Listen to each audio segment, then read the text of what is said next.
Hi everybody, and welcome to the finale of the Order of Narvosc. This is session 58, Light and Shadow. We hope you enjoy. Our order is going to be Erebus, Cinder, Quirin, Ruby, Velphie, Friedrich.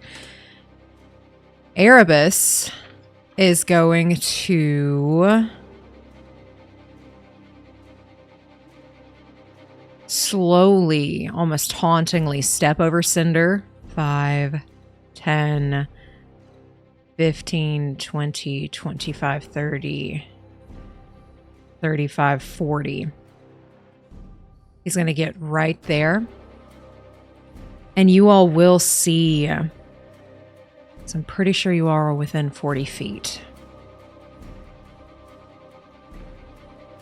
Yes. He will hold one of those many tentacles that sprout from his spine above his head. And you start to see that black ichor start to form.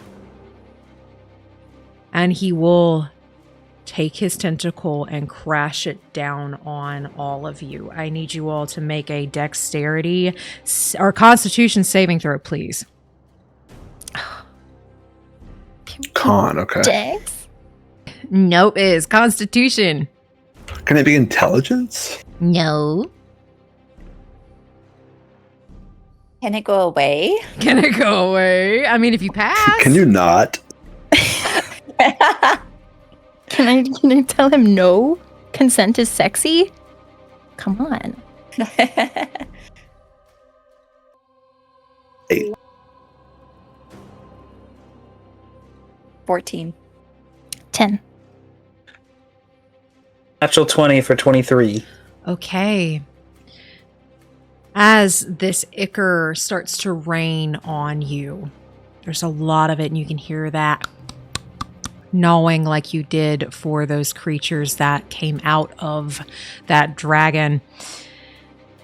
Those of you who failed take 31 necrotic damage. Okay. 15 if you passed. Wait, has because I cast Bless before. Has it been a minute? No, it has not been a minute, but I will say the DC was a 21. Okay, so well, I tried. Worth asking, yeah. So 31 fail, 15 pass. Yes, 31 fail, 15 pass. That is necrotic damage. And these little creatures, as they rain down and they thud on you, for those of you who failed, you feel bits and pieces of your skin getting pinched and almost like something is trying to suck something out of you. You will take the poisoned condition, and you cannot regain hit points until you save.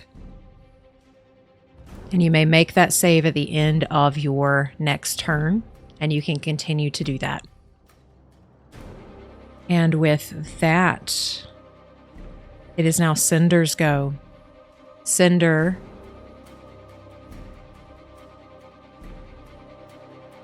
Five, 10, 15, 20, 25, 30. He will get right there, and you see the hood is off. You see someone that looks like the person that you fought topside before you came down into this hole, but he's slightly older, got a few more wrinkles, golden eyes, black hair. But out of his robes, you see these skeletal wings protrude, and he will point a finger at each of you. And that is going to be, we're just going to go in order. That is going to be for the first one.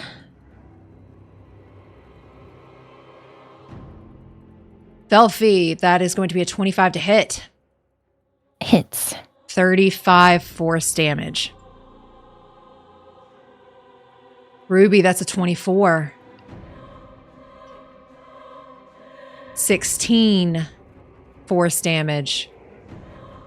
Friedrich, that is a 19. Quick question. Yes. I rolled a con save because I took damage. I rolled an 11, so I still have protection from good and evil up. Is Cinder an aberration by chance? He is not. Or any of the other ones? Fey, Fiend, Undead? No. Okay.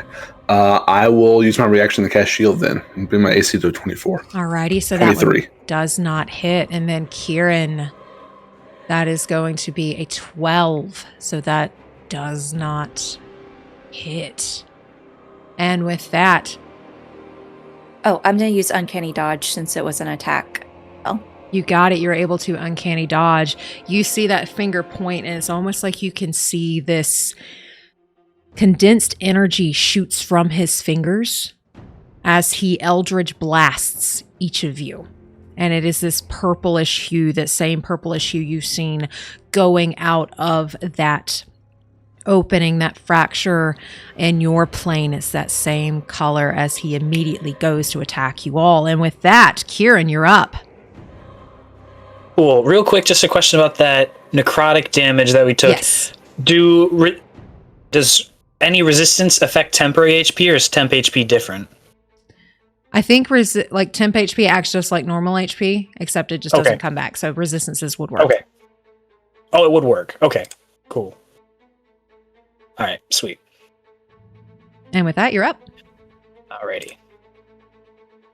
We will use the Phantom Strike from our sword and move right over there, just bamf right behind him. Okay.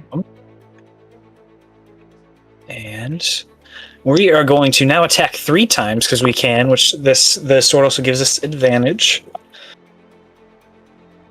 A 30-something to hit. 33? A 33 hits. Roll your damage. Okay.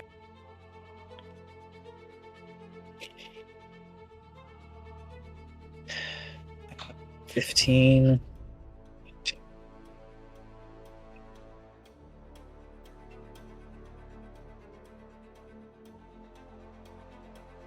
42 on the first hit. Okay. And then number 2 is 25 to hit. A 25 hits. And then the next one would be a 26 to hit. Yep, all of them hit. Go ahead and roll your damage.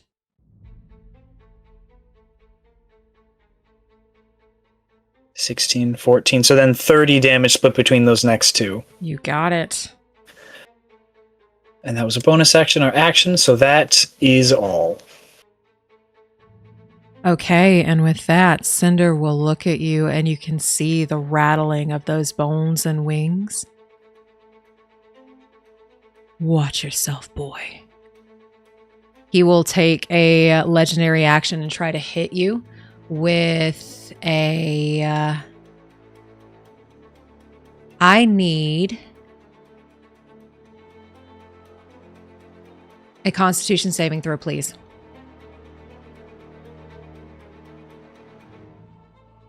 A 2 for 5. Okay. As he reaches out and touches your shoulder, your head feels like... Actually, no, it doesn't, because you have more than 150 HP. Therefore, it does nothing. And with that, that is Cinder's legendary action. It is now Erebus. Erebus is going to...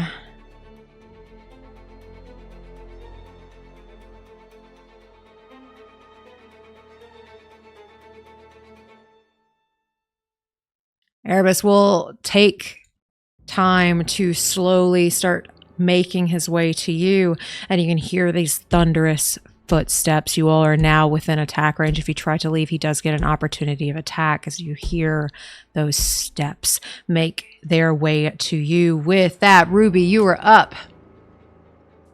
I was about to run away. Okay. Okay.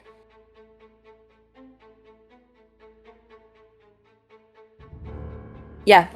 I'm gonna...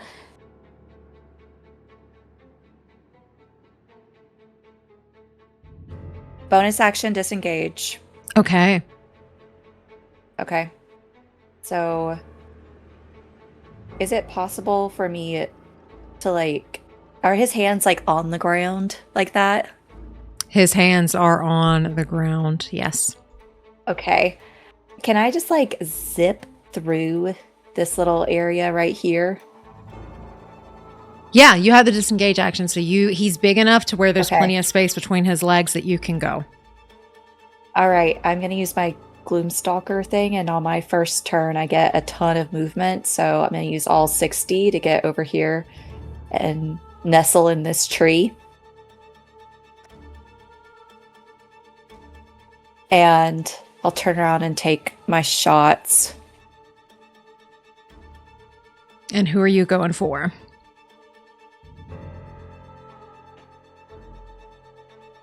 I feel like I'm just missing. There's Cinder. I wasn't zoomed out far enough.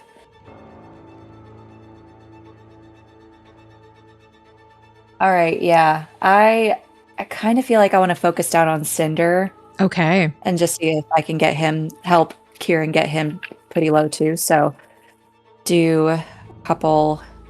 I have 3 attacks to the first one, so I'll do that first. Okay. The first one is a 34 to hit. 34 hits. Roll your damage. Awesome. Okay. And can Cinder make an intelligence saving throw? Yes, he can.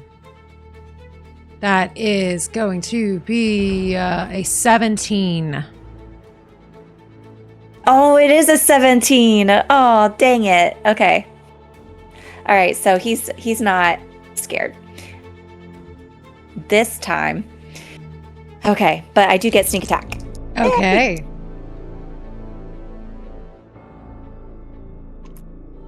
Okay, so that is 14, 19, 21, 25, 30, 38 points of piercing damage.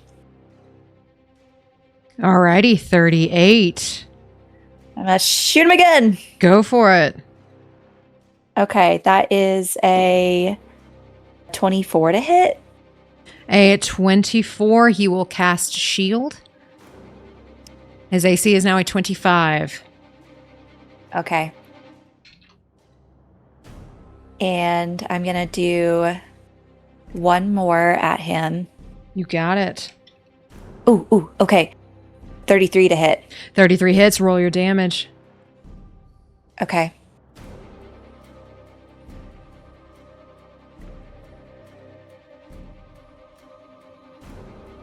It's another 10 points of damage.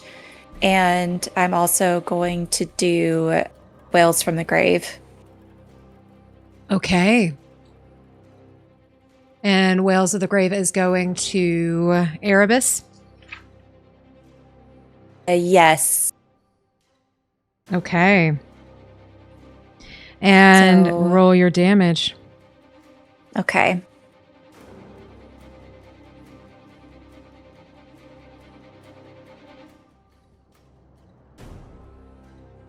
There it is. Okay. 4d6. It's gone up.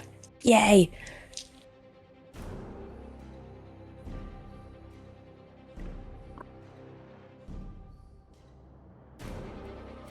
That is 3 ones.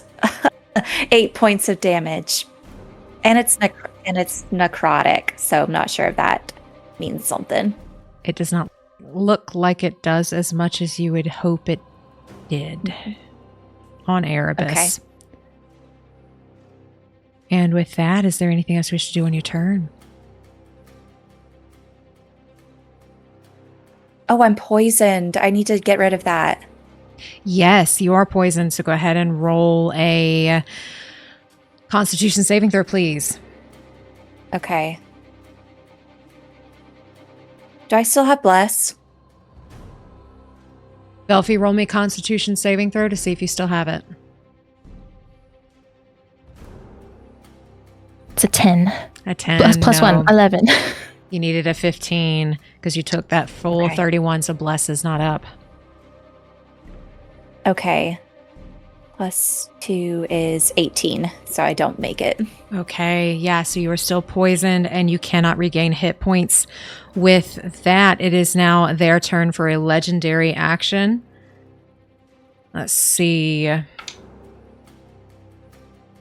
there. Not there.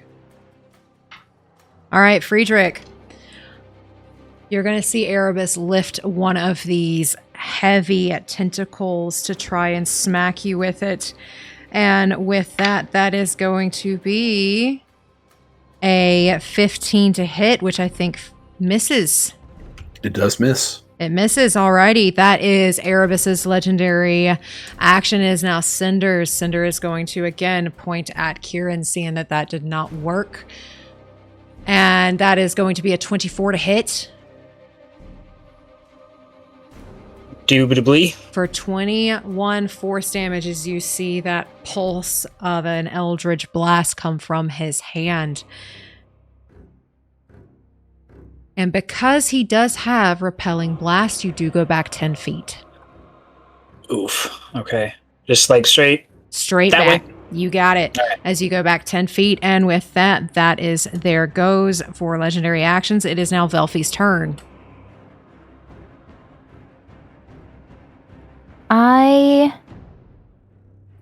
I'm going to cast Mirror Image myself. So that's my action. Don't have much else for a bonus action. I can't move, so I think that would be my turn. Okay. With that, you see these crystals. There are 4 of them. They start to shine very, very, very brightly. You start to hear this electrical buzz that seems to come from them. Ruby, you start to hear screaming as they get louder and louder and brighter and brighter. Friedrich and Velphie, I need you to make a dexterity saving throw.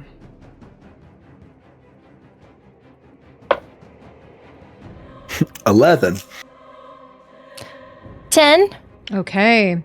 As that happens, I think this takes you off guard slightly as you start to see bright, bright, bright, bright light. And then you see, almost like at the Order of Narvosc Center of Operations, that crystal that was underneath the floorboard, you start to see electricity arcing from all of them, and both of you get hit. And that is going to be...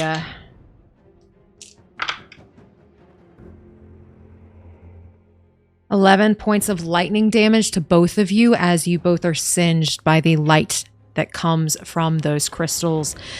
And with that, it is now Cinders and Erebus's legendary. Yes. Do I get to roll for my poisoned?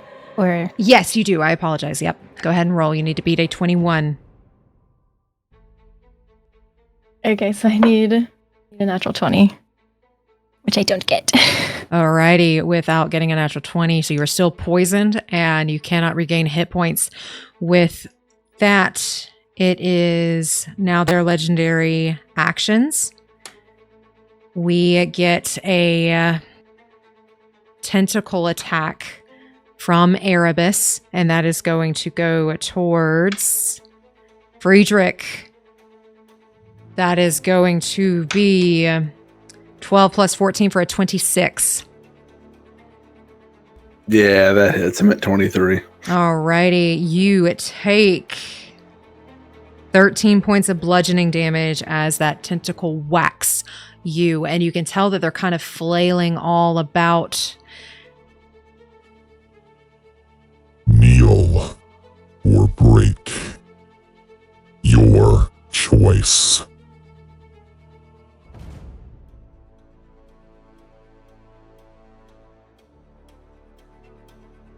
Okay.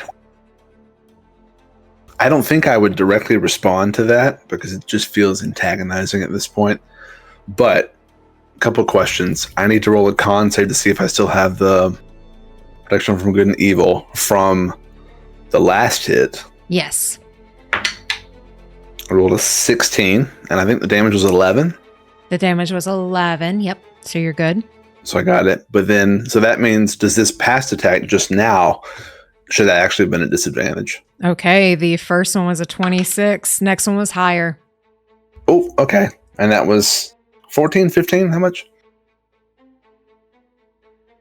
13, excuse me. 13. 13, okay. Yes. And then Cinder is going to see Ruby perched up in a tree. You hit him. He is going to hold up a hand, and you're going to see a burst of arcane energy make its way to you. That is going to be an 11 to hit. No.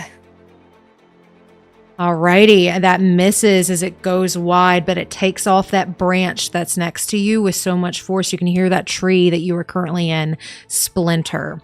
And with that, it is now Friedrich's turn. Okay, cool.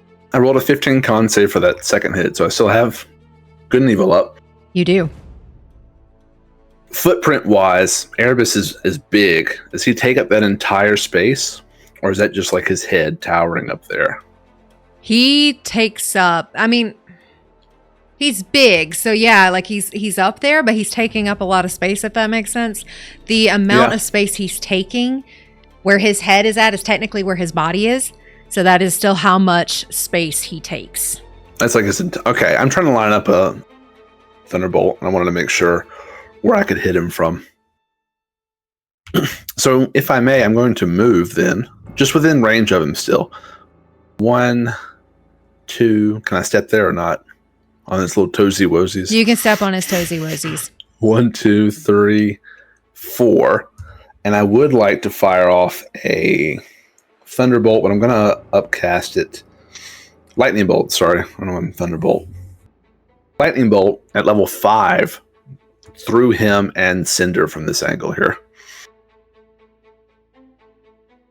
That is a 19 plus a lot for Erebus. And that is 14 plus... So 8, 22. So 22 and higher. Oh, saves a 21. Okay, so they take half of 10d6. Okay.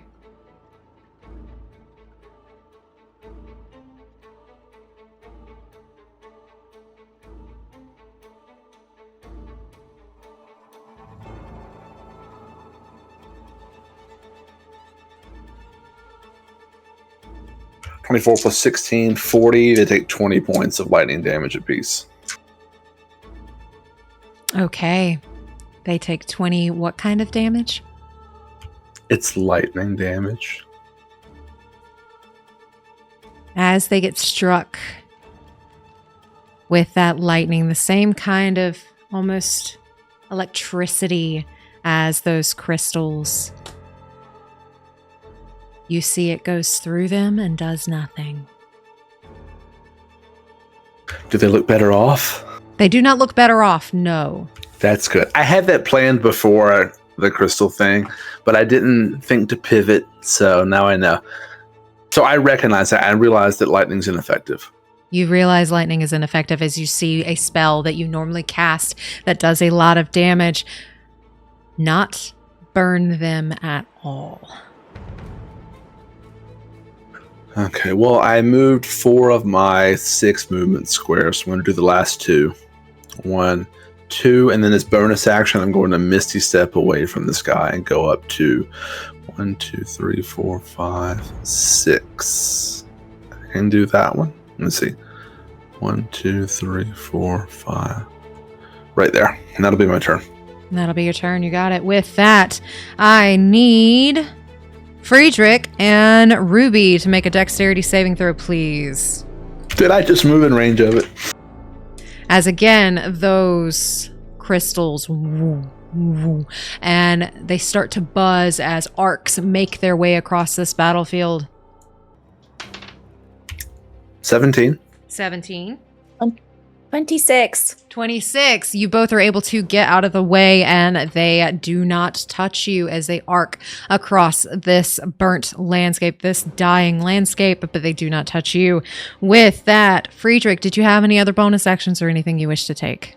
Just the Misty Step was my bonus action. You got it. It is now Erebus's turn, and with that, you're going to see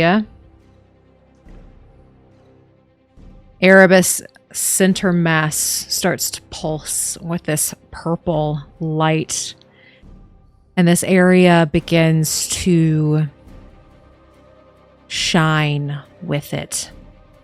I need you all to make a Constitution saving throw, please.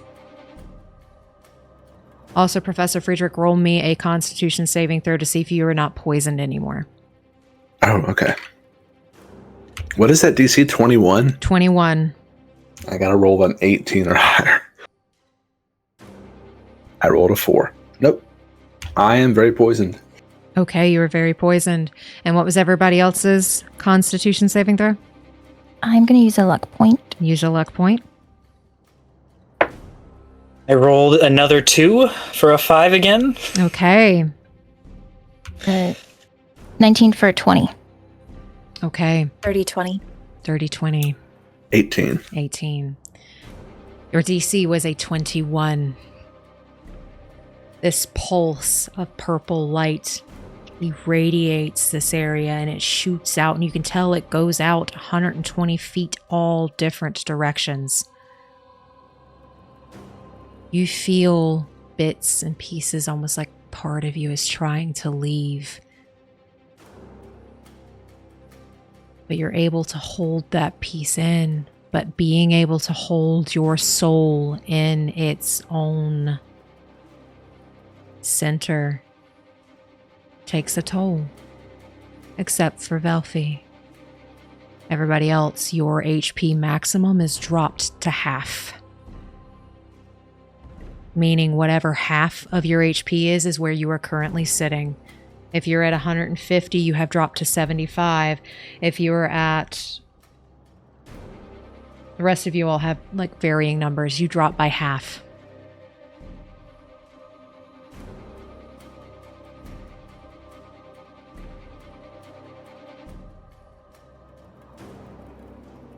As that pulse comes out, except for Velphie, because you have no soul. So is it that our HP is now half of our max, or that we can only heal up to half of our max? Half of your max, your HP maximum drops half. Got it. Okay. That's a problem.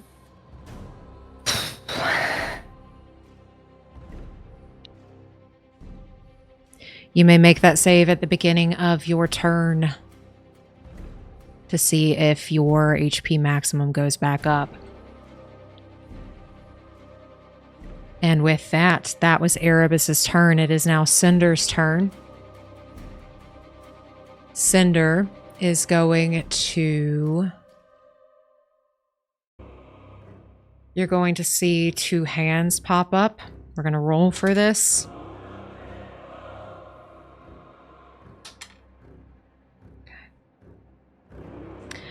Velphie, Ruby, I need you both to make a dexterity saving throw.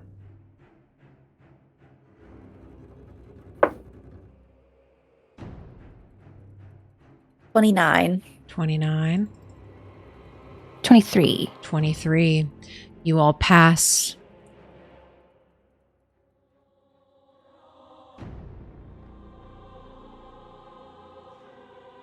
Because you both pass, nothing happens as he holds his 2 hands out to you, and you can see this compression of arcane energy, and it looks special. It looks like this spell should not have been able to be cast twice in 2 different directions, as he holds his hands out and shoots and misses. But whatever is next to you crumbles and disintegrates as you were able to get out of the way. And that is Cinder's turn. Professor Friedrich. Was that a spell? That was a spell. Can I use my reaction to cast Mirror Spell? Okay, mirror spell. You got it. Yeah. Can mirror spell be used for a 7th level spell?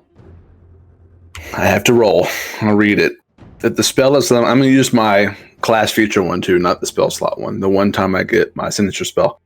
If the spell is level 3 or higher, you must succeed on an ability check using your spell casting ability. DC 10 plus the triggering spell's level. So I got 17. Okay. Is it a 7th level? It's a 7th level. My spellcasting ability. It's a modifier, right? It's not the spell attack, it's the modifier. It's the modifier. It's a 5, so I need to roll 12. 12, okay. Come on, this would be cool. Rolled a 9. You rolled a 9. You have inspiration. You do have inspiration. I do have inspiration. Can I use it? You may. That's the only one I have. I hope this is worth it. Oh no, sorry. Can I add some luck points to it? Not this game. Sorry. It's lower. Oh no, as you try to copy a disintegrate spell. That does fail. And with that, that is Cinder's turn. Well, he will use his bonus action. He will point at Quirin. You will die here. He hexes you. You are now under a Hexblade's curse. A 19 or a 20 is a crit. And with that, that is Cinder's turn. It is now Quirin's go. Okay. We will...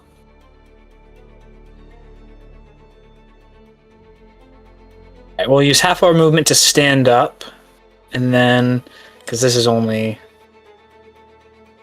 Yeah, we can get there. Next, that would be 15. Alright, so we'll use half our movement to stand up. The other half of it to run back over to Cinder. And we are going to try and cut him up again. Okay. The first one is a 18, 14, 32 to hit. Okay. Roll me a d6. Oh no. 2. You do hit. Go ahead and roll your damage. Okay, we're gonna add that. Okay.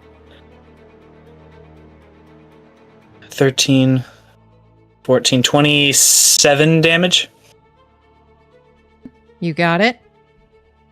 And we'll do that twice more if we can. You sure may. 25 to hit.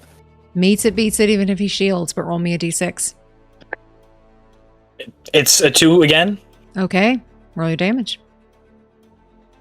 This one is 18 damage. Okay. And then one more. 26. Roll me a d6. A 6. As you go to hit him with this next attack, you feel like your arm is being pulled away from him. And what would normally hit misses as he grabs your wrist and holds it. Is this like... I don't know if this is something that I could know. Is this like a reaction, a spell or something? Like what? I don't know. What does it look like exactly? If I can know, I don't know. Roll me an Arcana. Okay.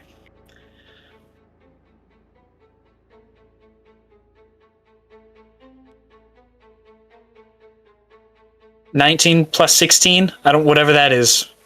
34.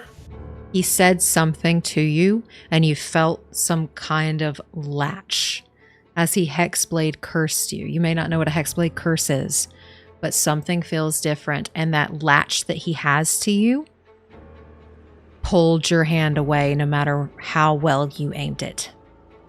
Oh, okay. Any bonus actions you wish to do?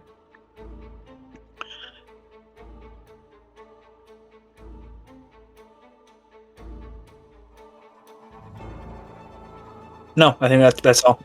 As he holds onto your arm, his other hand is going to come over and put it on your face, and he's going to Eldritch Blast you with a 30 to hit. I suppose so, yeah. 28 points of force damage directly to your face. Okay. I don't know how we're going to do it, but we're going to try and uncanny dodge that one. Okay, you may try to uncanny dodge that one as it is an attack roll. So go ahead and take, instead of 28, that would be 14. And it feels like your face is being pushed in on itself. Ow. And you feel like that was about to be a very, very, very hard hit. And with that, it is now Erebus's legendary action as he is still pulsing. Also, you can make that Constitution saving throw again, Quirin, to see if your hit point maximum is brought back up. That's right, and Bless no longer exists. Correct. It does not happen. It does not happen, alrighty. As force presses your face in, it is now Erebus's turn. He is going to, the only person in his vicinity currently is Velphie. Velphie, that is going to hit. Want to roll a d6 to see if it hits your mirror image? Yes. That'd be great. 3 or higher. Okay, I got a 5. So it will hit a mirror image. Alrighty, and with that, that is their legendary actions. Ruby, you were up. Okay. I'm gonna shoot at Cinder again. Go for it. Okay. It's a 29 to hit. 29 hits, roll your damage. Okay. Sneak attack. That is, okay, 16, 22 plus 9, 31 plus 8, 39 points of damage. Okay, 39 points, you got it. All right, and gonna hit him again. Just want to pepper him. Okay, 31 to hit. 31 hits, roll your damage. Ooh. That is 16 points of damage. 16, you got it. I'm going to roll to see if I'm still poisoned. You got it.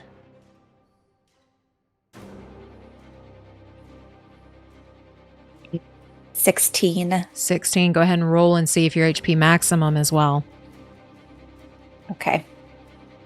Oh, wait, I roll with advantage because these are con saves. These are con saves, right? Yes. Okay. My soul trinkets give me advantage. Make sure, just to double check, it's not just advantage on concentration, right? I think if I have a soul trinket on, let me double check. Boop, boop, boo. Advantage on con while you have a soul trinket. Okay, cool. Wish. Okay. So that first one, I'll see if I can roll higher. I rolled a 3. Okay. And then the second for the HP. Yep. It's a natural 20. Okay, so yeah, you are no longer poisoned. And with that, or excuse me, this is your HP. Your HP goes back to what it originally was. But your HP, like where it's at 75 stays the same. But your max goes back up to 50 or 150. Okay. So override that again. And still being poisoned, she coughs up just some blood in this tree. And I think she'll rub her finger through the blood. And then she's going to rub it across her throat. And as she rubs it across, her body slowly becomes translucent. And I'm going to ghost walk. Ooh, okay. And what does ghost walk look like? So Ruby basically becomes a spectral being.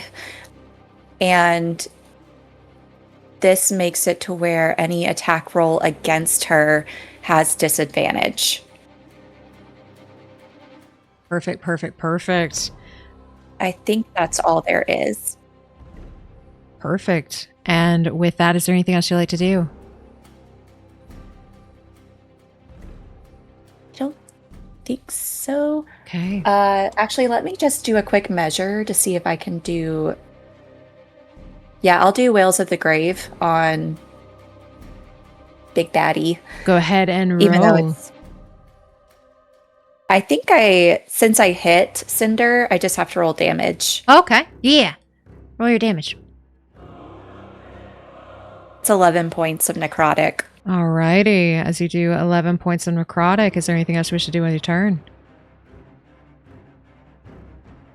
That is everything. Alrighty. Sitting at 75, but your HP max has gone back to 150. Still cannot get points back yet. With that, it is now their legendary actions. You notice that Erebus can't seem to... He's a little bit more sluggish this round. Still kind of pulsing that purple energy, but Cinder, still having a hold of Quirin, is going to try and Eldritch Blast you in the face again. And that is going to be a 21. That does. Alrighty. Again, that is going to be 26 points of force damage to your face as he is still holding that. With that, it is now Velphie's turn.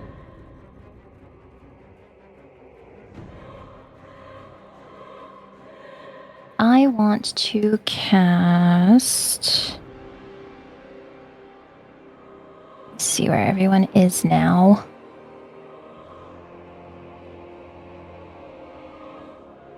Okay, I'm gonna move. Let's try right here. I'm gonna cast Holy Aura on myself. So pretty much, it's just a 30-foot radius. And while in the aura, creatures of my choice have advantage on all saving throws, and other creatures have disadvantage on attack rolls against them. In addition, when a fiend or an undead hits an affected creature with a melee attack roll, the attacker must succeed on a Constitution saving throw or have the blinded condition until the end of its next turn. Okay. So that's my action. And I think we're going to give Bardic Inspiration to Quirin. Okay. That's a D12.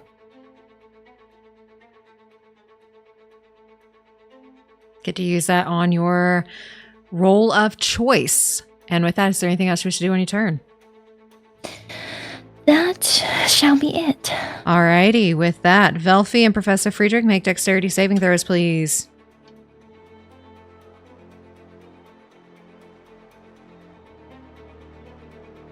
Oh, natural one for a 4.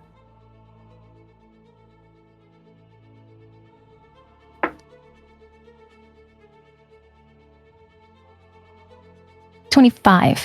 Okay, as these crystals begin to glow, the arc will hit Professor Friedrich for 15 lightning damage. And with that, Cinder is going to take another legendary action. So it was 15? 15, yep. Okay, I rolled 13 on the con save for concentration. Okay. And then...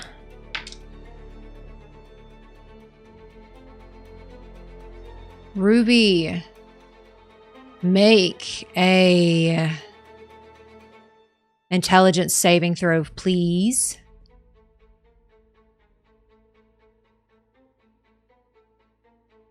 Okay.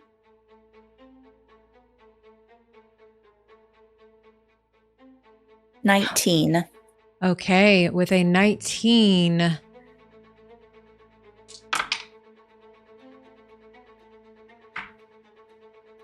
You take 30 psychic damage, and you are blinded as he sees you kind of turn translucent, and he is going to force this arcane energy towards you to where you can no longer see. And something happens if your name is spoken by anybody in the party, so keep that in mind. Okay. As you feel kind of like that narcissistic energy that Mother used to show, that used to give. It is sitting on your shoulders. Maybe Mother wasn't wrong for acting the way she did. And with that, that is there. Yes. Can I make my poison? You may. Yes. Yes. Go ahead and roll. 21. Was okay. Wait, I realized that I have something. I rolled a 2, but I have Peerless Skill. Nope, never mind. We're not going to use it here because I rolled a 2. So, never mind. Okay, I failed. You failed, so you still are poisoned, and you cannot regain hit points. And with that, it is now Friedrich's go. I'm going to stay where I am, and I'm going to launch off a 5th level fireball. Let's try a different element now. And I want to put it to where it's going to hit Erebus, which looks like it's going to be hard to miss him in that range, but also get the tail of Cinder, which is a 20-foot. If I do it there, would you count that as a hit on Cinder and Erebus? Yes. Okay, that will be my point of focus for the spell. So it's a 5th level fireball. It's a 21 dex save. Okay.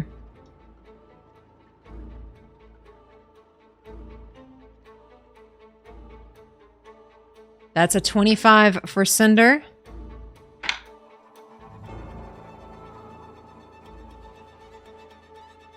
That is a failure for Erebus, but Erebus will use a legendary resistance and pass.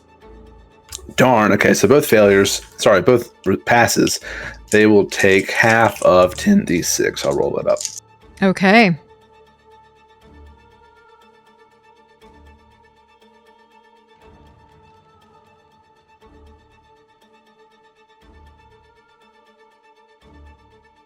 (16 plus 18 is 34. Half is 17 fire damage.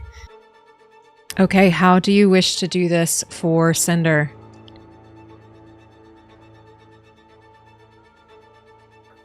Well, it's sort of an indiscriminate. I mean, it's an aimed blast, but it's not anything beyond a massive fireball. So I imagine he would just get caught up in the flames and completely engulfed. And hopefully he's very flammable. He is very flammable as you hear the screams of this man who has given you so much torment as he burns to nothingness. And with that, is there any bonus actions or anything you wish to do?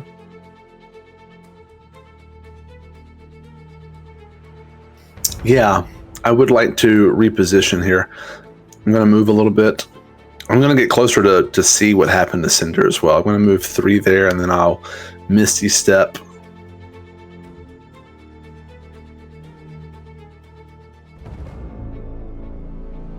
Six back here. And do I see, I mean, from where I am, I guess I'm repositioned around Erebus there.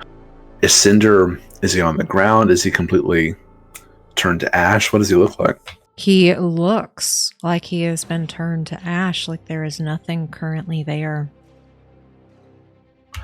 I'd say Friedrich just lets out a wordless but very heavy sigh of relief. And then immediately focused again. Alrighty, and with that, I need Quirin and Ruby to make dexterity saving throws, please.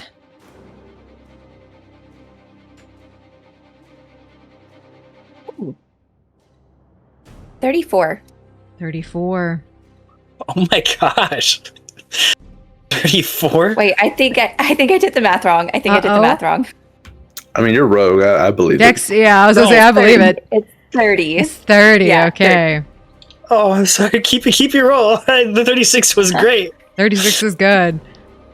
27. You both pass, and with that, as these arcs come from these crystals, with that, it is now Erebus's turn. Erebus is going to...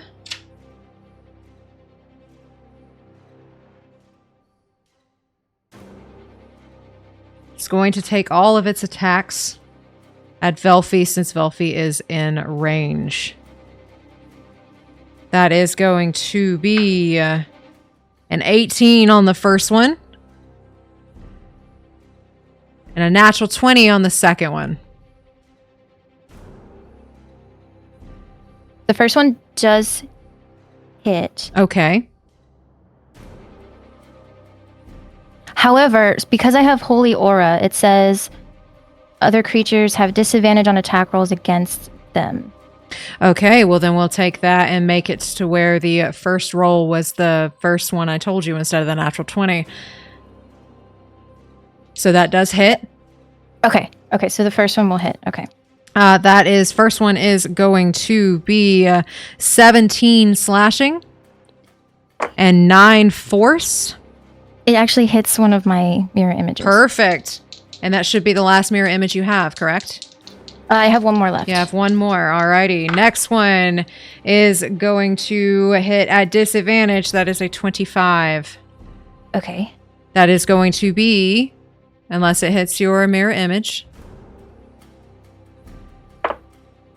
It does. It does. So that's my okay. last one. And then the next two. That is going to be a 22. And an 18 to hit.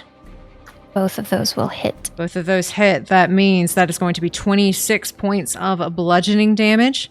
As what you all see is the arms of this creature and the tentacles are striking at the same time in a pummel. You see the claws trying to scratch at Velphie, and then the tentacles are whipping at your body standing 40 feet above you. That is 26 points of bludgeoning damage. And then you see its tentacle begin to shine this purple light. And you are going to take an extra 9 slashing damage that you cannot reduce in any way. Okay. As it pulses out and you feel like some kind of arcane pressure is pressing down on you. So, I guess for the previous ones, when a creature makes a melee attack, the attacker must succeed on a Constitution saving throw or be blinded. Or be blinded. Alrighty. I will roll that. And as that goes off, what is this thing? What does it look like? I guess like when the attacks come off, it looks like there's like, it's around the shape of whatever is hitting her, like the tentacles or claw or whatever it is. It's almost like this little force field around it that acts like a small barrier that prevents it from like hitting. As that blinds this creature, it has so many eyes that you cannot blind them all. Okay, that tracks. Above table, it is immune to blinded. Makes sense. Okay. And then since I did get hit, I need to roll for concentration, correct? Yes. Okay. And that was 13 plus, we're just going to do this way to make it, because that was 2 attacks technically. So 17, you need to beat a 10 on 2 rolls for concentration. So you roll twice? Yes. Or, okay. 16. Natural 20. Alrighty, concentration is still up. And that is Erebus's go. With that, it is now Quirin's go. Before that, so sorry. Velphie, roll me a Constitution saving throw. Need to beat a 21 to see if you get out of that poisoned condition. Okay. I also need to roll mine. And you need to roll yours. Go ahead and roll together. Since Holy Aura is up, I get advantage. Which I don't, but...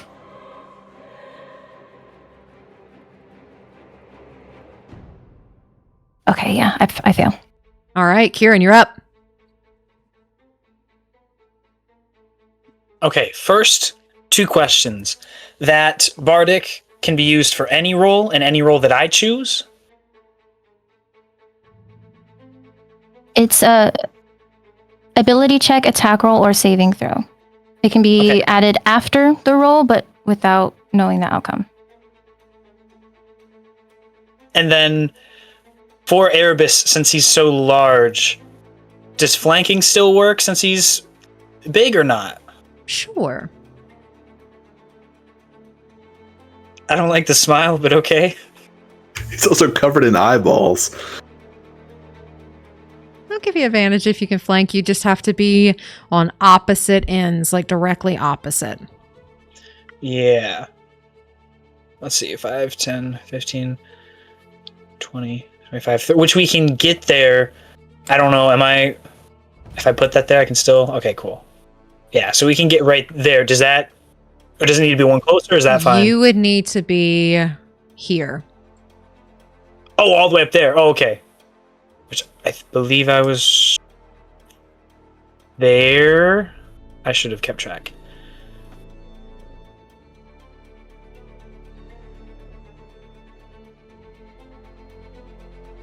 We'll just say I used some movement and face step because I don't remember exactly where it was. I just think that's fair, so that's my bonus action. You got it.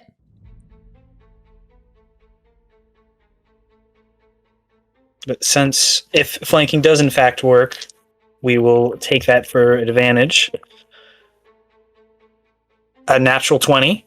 Nice. Roll max.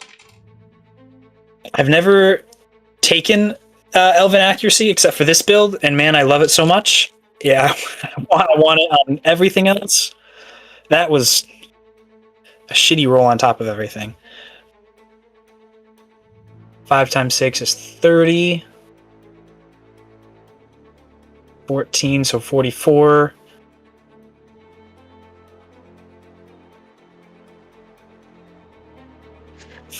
Plus 18, 52, 62 for rolling, and then it was a shitty roll for 7. Then add 13 onto that, or excuse me, 24 onto that.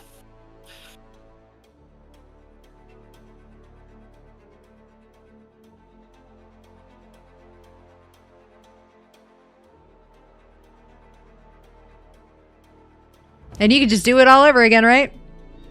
Yeah. As that hits hard, go ahead and roll to hit. That next one is 20 or 34 to hit. 34 hits. Roll your damage. 15. And I got another one. 37 to hit. 37 hits. 14 damage. Okay. I don't know. Is there a way to tell how Erebus looks? I don't know if that's a thing. You may try. Roll me a perception. Okay. It's a 10, 18. 18. You can see that, like, some of his eyes look slightly bloodshot now as they swiftly whip around to look at you. But he's still standing. We're not fond of that, so we're gonna action surge and do it again. You got it. Another natural 20. I don't get sneak attack. Okay. 2 natural 20s. Go ahead and take your max and roll. 18 plus 11, so 29. 29. And the next attack, 36 to hit. That hits. 18 on that one, and then one more. 25 to hit. 25. Meets it, beats it. For 17. For 17. You got it. And then I want to roll that con for the HP having one. Yes, and you're not poisoned, so you don't have to roll twice. Okay. Yes. And I will use the bardic on this one. Okay. Okay. I don't think I needed to because it was 18 plus 3, so 21 plus 7, 28. 28. You are no longer halved. Your HP will stay where it currently is, but your max will go back up. Cool. And then, because that was bonus action and then action, so... Wait, hang on. Okay, yeah, we're good. That's all. Okay. Perfect. As that happens, Erebus is going to... He did not like being hit that hard. Erebus is going to...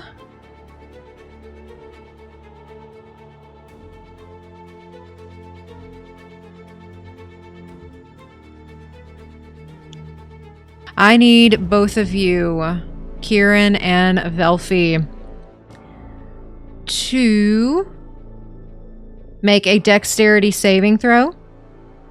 As you see, ichor starts to puff out in cloudish form and starts to spread, and it tries to surround you. Need a dexterity saving throw. I got 26. Okay, at 26. Natural 20 plus 1. Alrighty. With that, you don't take anything as you are able to get out of the way of this cloud that is trying to go into your lungs as it puffs out. And with that, it is actually... Quirin, I need 2 more dex saving throws, please. Okay. Does order matter? Order doesn't matter. Okay. I got a 19 and a 21. Okay, as you see these arcs from these crystals starting to spout and trying to almost not really knowing exactly where to go, but you are able to get out of the way of the arc and you are not hit. And with that, it is now Ruby's turn.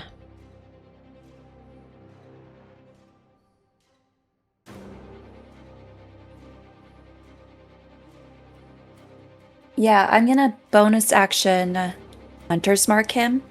And it's like a red smoky collar forms around his neck. Ooh, okay. And I'll take a couple of shots at him.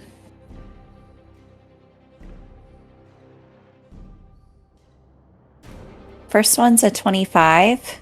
25 meets it, beats it. Roll your damage. Ooh. Okay.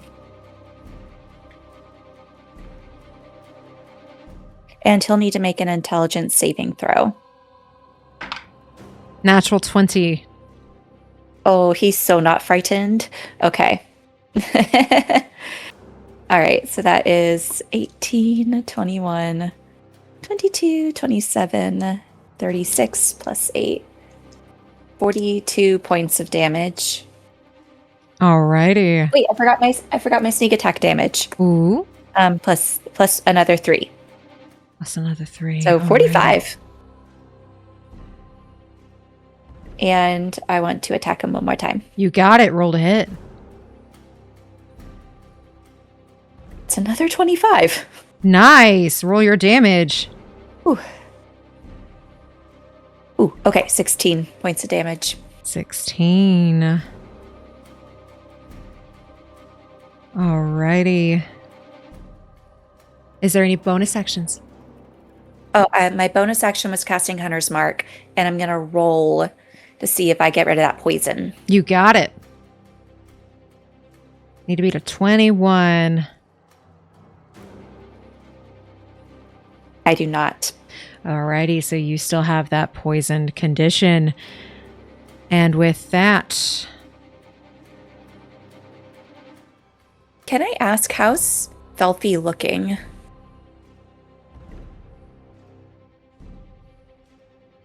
She's okay. She's okay? Okay. She's okay. All right, I'll stay put then. That's my turn. Okay. With that, Professor Friedrich and Ruby make dexterity saving throws, please.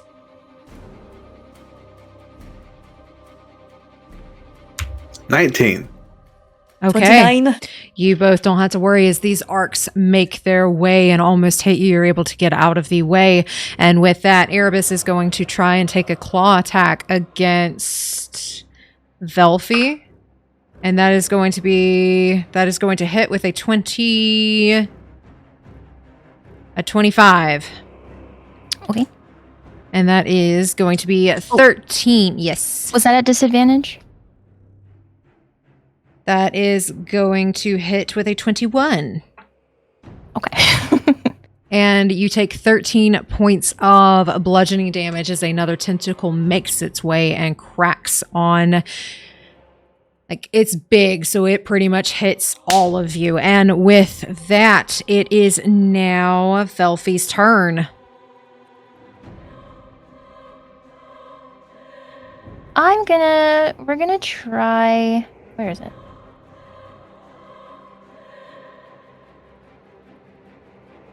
Okay, we're gonna cast Synaptic Static. And I'm gonna place it right here. It's a 20-foot radius. Yes, a 20-foot radius. So that's gonna be 8d6 of psychic damage, and then he has to make an intelligence save.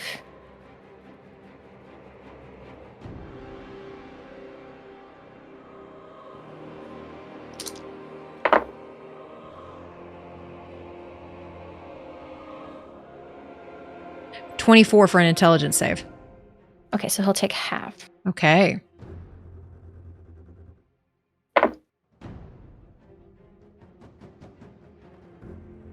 $23 total, so 11. Did I do that right? How do you wish to do this? What? Okay.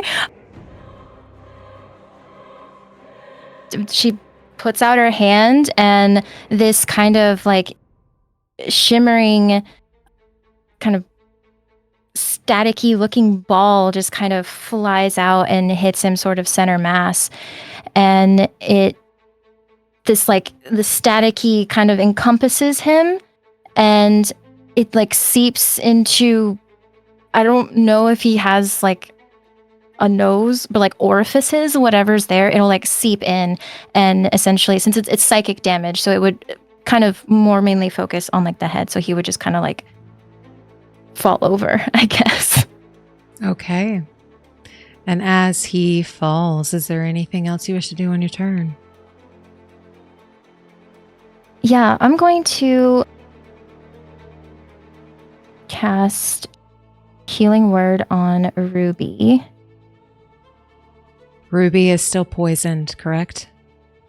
Yes. Okay, yeah, so if you're still poisoned, you can't take any healing, No. right? Okay, and is it just Friedrich and Quirin that aren't poisoned now? Quirin's the only one not poisoned. Yeah, I'm poisoned. Okay, in that case, I'm going to Healing Word Quirin. Okay. And that will be 1 second.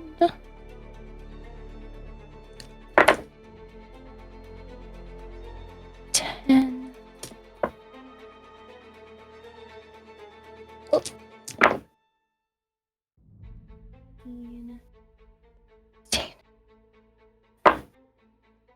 21, 24. And then I'm going to roll for my poison. 21.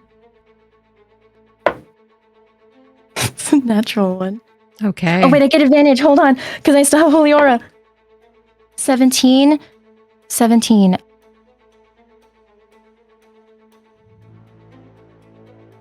Something happens with Peerless skill. I know it does. Okay, yes. I'm going to use Peerless skill. So I can use I can expend one use of Bardic Inspiration, roll the die, and add that to my check. Okay. So add a d12. Okay. No, I got a 1. 18. Okay. You're still poisoned. And with that, Professor Friedrich, you're up. What does Erebus look like right now? Exactly as Velphie described him. Just full of static. Does he collapse or anything? He's so big, it's almost like how when a gigantic being lolls, like the head lolls back, and it's limp, but it's so big it just kind of sits there.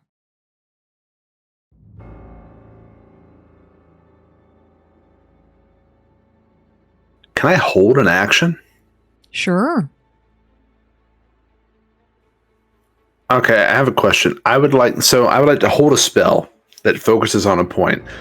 I don't have to decide that point until it triggers, right? Or do I have to tell decide me. now Yes. where I'm going to cast it? Yes. You have to tell me what you want to do and where it's going. Okay. I want to then just a third level fireball, just sort of one in the chamber behind Erebus to where it would still hit him. Let's call it right there. Okay. To where if he moves, if he seems to stir he or it or whatever it is, seems to be life again in this creature, I want to let that fireball loose. Okay. Any bonus actions? I can't heal. I'd love to roll the save for my poison thing, though. Yes, you may make the save. I had to roll so high for this. Hey, natural 20! Hey! Okay, for wait, a seriously? 23. Yeah, natural 20 Okay. for 23. The way you said that was just like, hey! I was like, oh! Yeah, you are no longer poisoned, meaning you can now get hit points. And as that happens, the ground begins to rumble and shake. Parts of where the water are start to break apart and crack. Ruby, those screams intensify to a piercing shriek. You take 2 points of psychic damage. Those crystals begin to glow, 2 of them more bright than the others.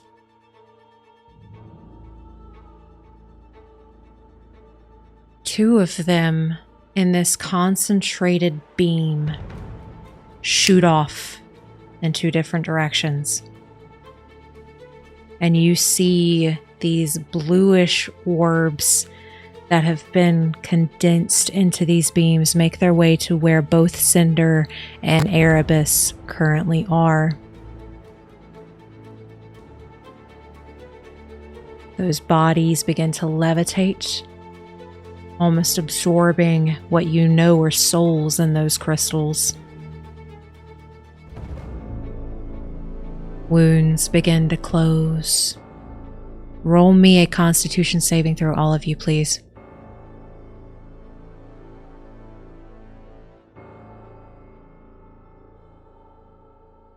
Seven.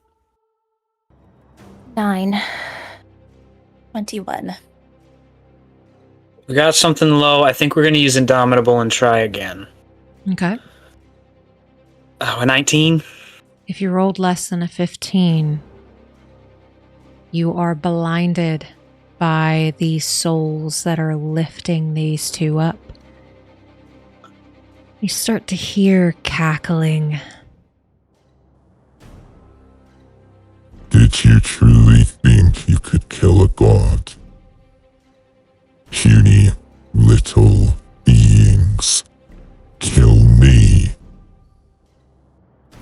As they stand up, 2 crystals, this one and this one, shatter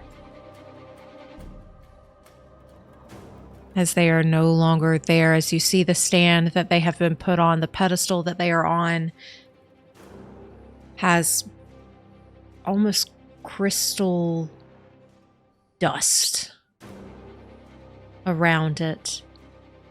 There are still 2 that are flashing.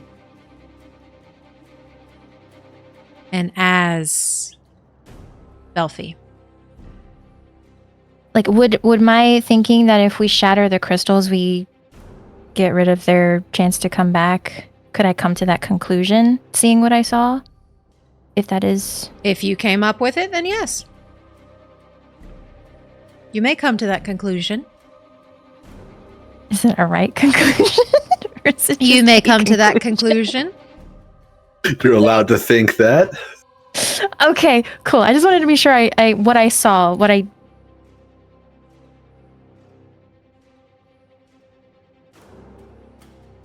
And as they stand up, Erebus, as he states, "You think you can kill me?" I need you all to make a Constitution saving throw. Another one? Yes. 12. 19. 22. Nat 20 for a 23. Okay. With that, you made higher than a 21.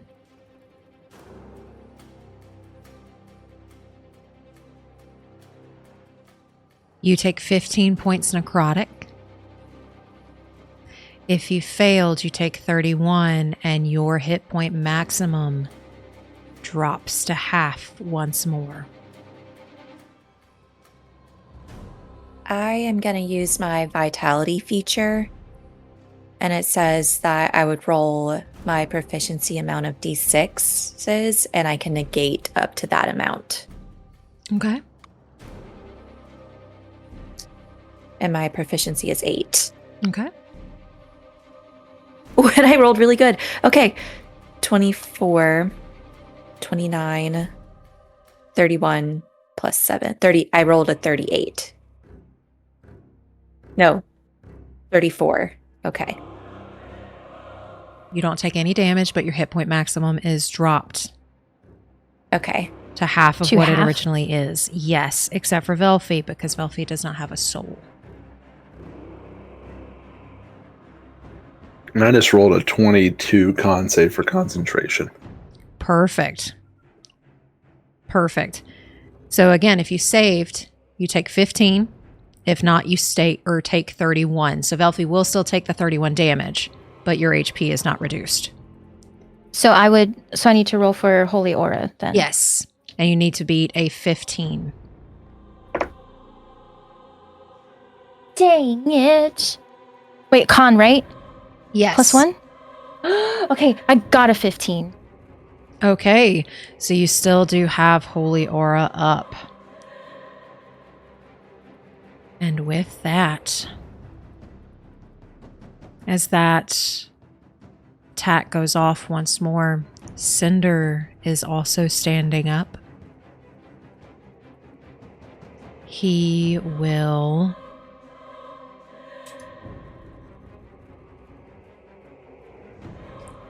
You will understand why you should have bowed.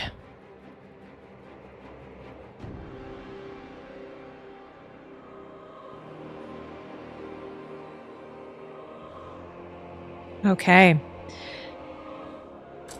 With that,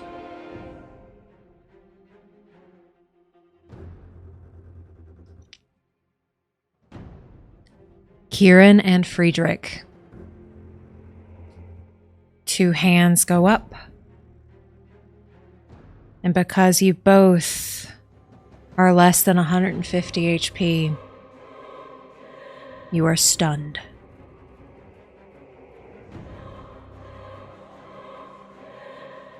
As you feel in your head, pressure begins to build and you are incapacitated. You may make a Constitution saving throw at the end of each of your turns to see if that stun effect goes away. You automatically fail strength and dexterity saving throws. attacks against you have advantage.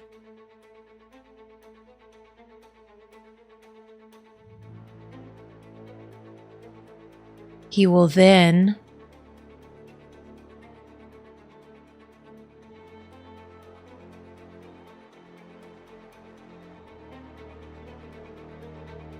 you see very quickly, like this is not how magic is supposed to work, but this innate ability that he has, as he casts that off, he immediately goes into casting something else, and you all start to see glowing balls of fire raining from the sky.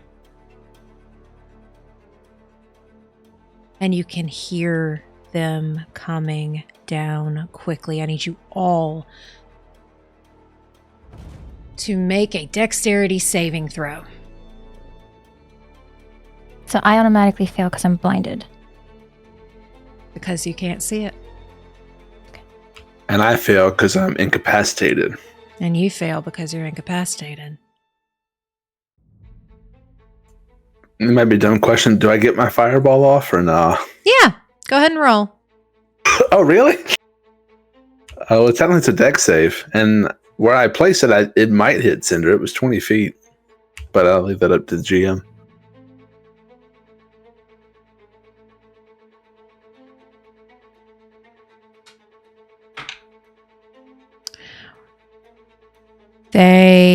So 15 plus 12 or a 27. And then a 17. 17 fails. Okay, so the total damage, I don't know who failed, but the total damage will be... He will use a legendary resistance to pass.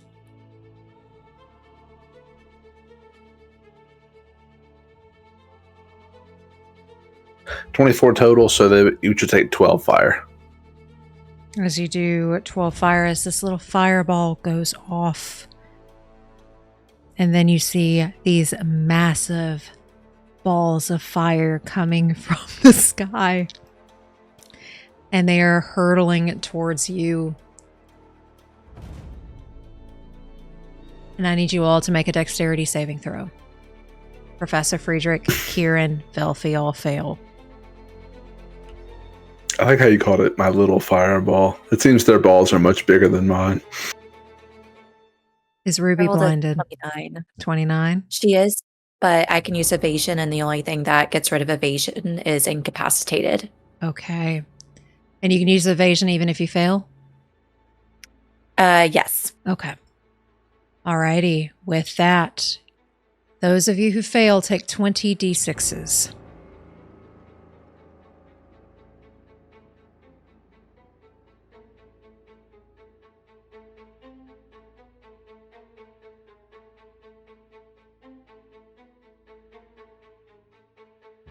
Those of you who fail take 72 points of fire damage.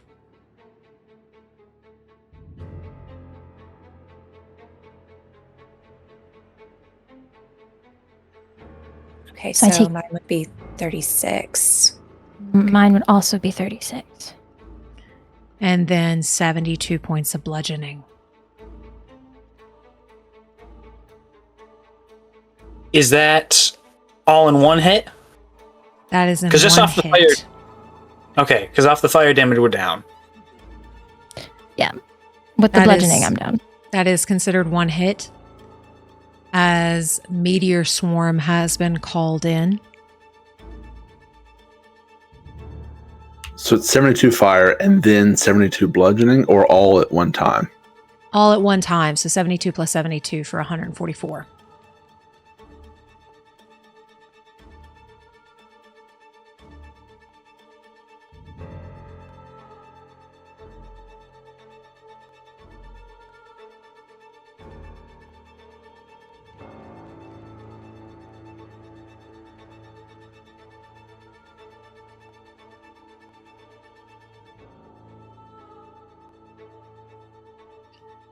As meteors swarm down and hit in these 40-foot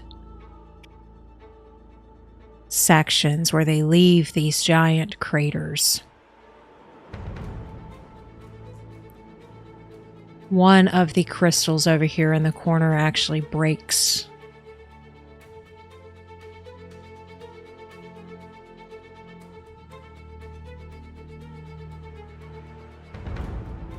This is why you kneel. Had you done so, you would not be in the predicament you're in.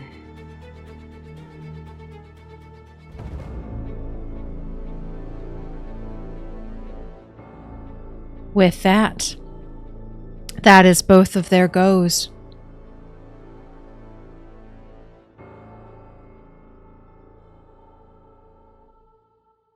Quirin, you're up.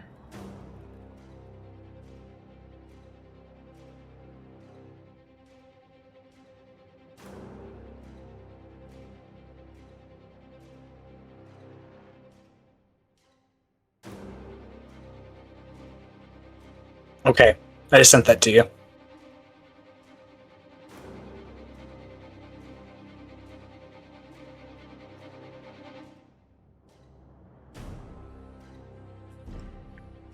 With that, Ruby, you're up.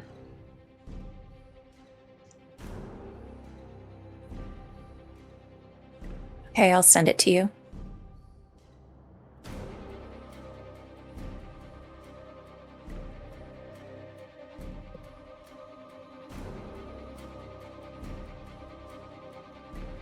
Velphie, you're up.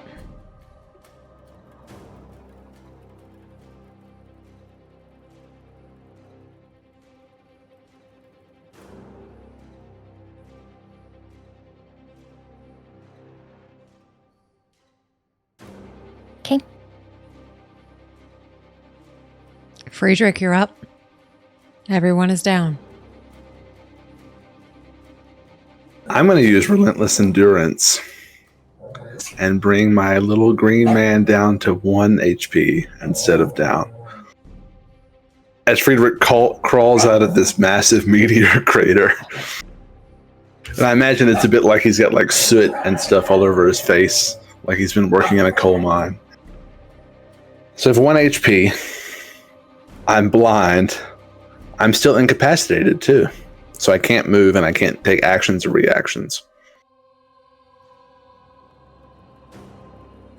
So Friedrich doesn't really crawl out of the crater. He just happens to still be breathing as he lies at the bottom of one.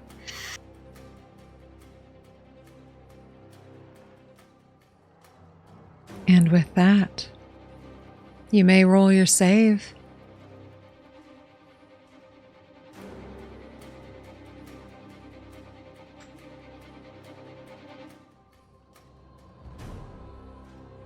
Am I saving for blinded? You are saving from stunned and blinded. So roll me 2 Constitution saving throws. Okay, but because I'm stunned, they're both at disadvantage, right? These are Constitution saving throws. So these would not be at disadvantage. Okay, cool. Okay, first one, what's it for? First one, we're going to say is for a blinded. Okay. Hey, I got a 5. Okay. I'm still blind. Next one, stunned. I got a 5. I rolled 2 2s in a row. Okay.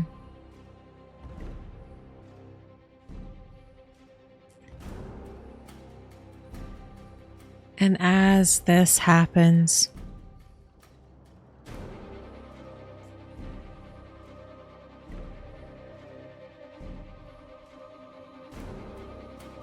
you hear the soft movement of feet.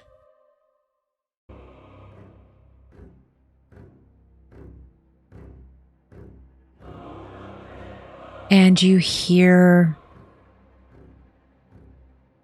someone speaking something, a spell you have not learned.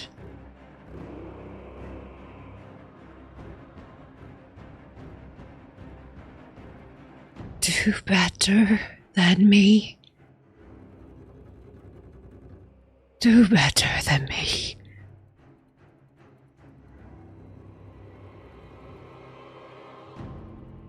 This light green orb, even though you can't see it, Professor Friedrich, encompasses you.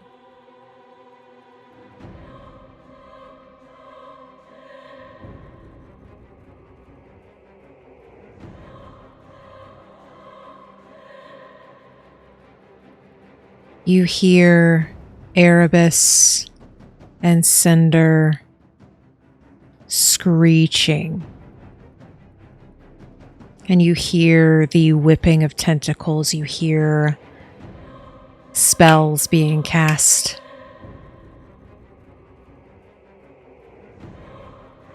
What would you like to do on your turn? Before that, I apologize. Everybody roll me a death saving throw. Except for Professor Friedrich.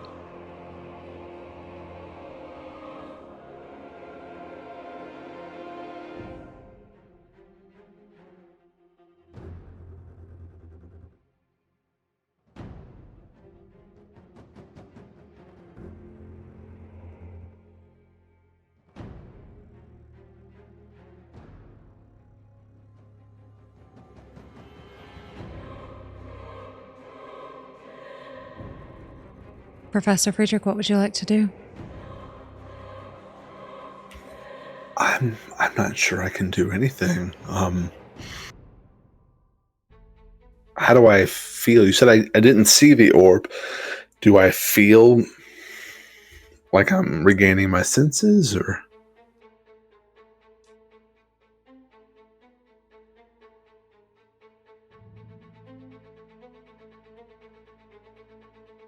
You don't necessarily feel like you're regaining your senses, no. But you may roll a Constitution saving throw.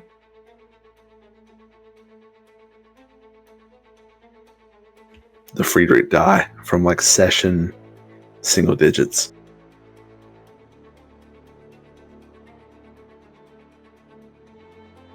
It's like a movie. Natural 20 plus 3. 23. I gotta take a picture of that. We're going to say with a natural 20, you are no longer blinded and you are no longer stunned. We'll say it took care of both of them. You are surrounded in this green light. Cinder and Erebus, you see shots are being fired back and forth, back and forth. Very powerful spells are being sent towards one another. As the old man from earlier has walked his way over here. Roll me an Arcana.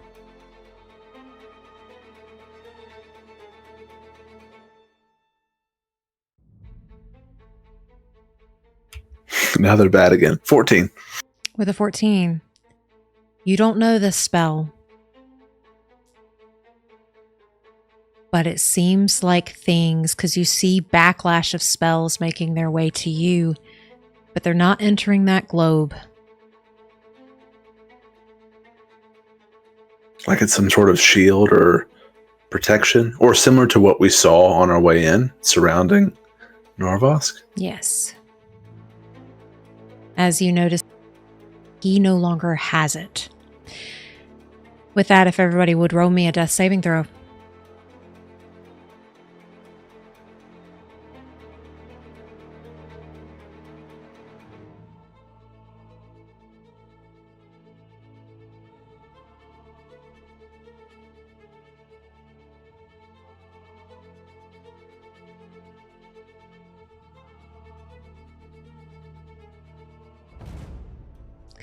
Professor Friedrich, what do you do? Who can I see from where I am? You can see the whole battlefield currently. Do I see any stirrings from Quirin, Ruby, or Velphie? You see the light breathing from all of them.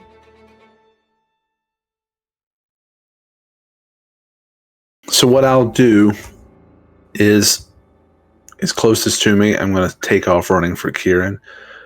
1, 2, 3, 4, 5, 6. That's as far as I can go with movement.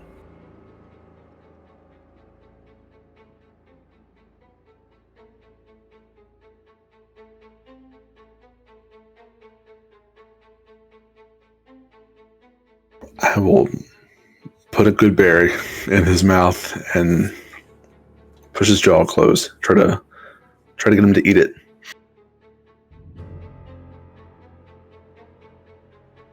Quirin, you are up with 1 HP. And with my bonus action...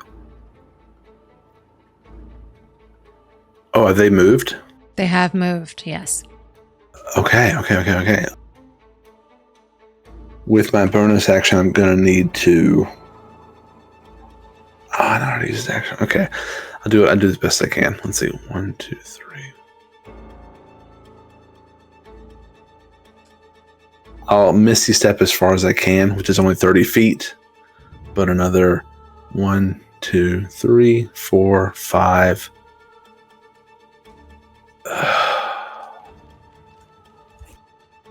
Okay, I don't know which direction to move.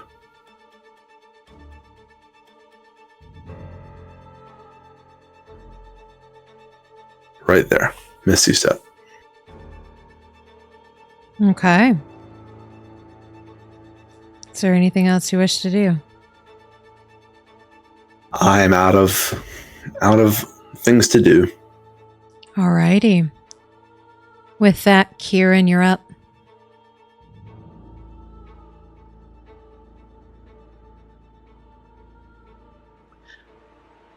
I think we slowly and painfully start to get up. Let's see. So we see Fred going towards Velphie. How far is this?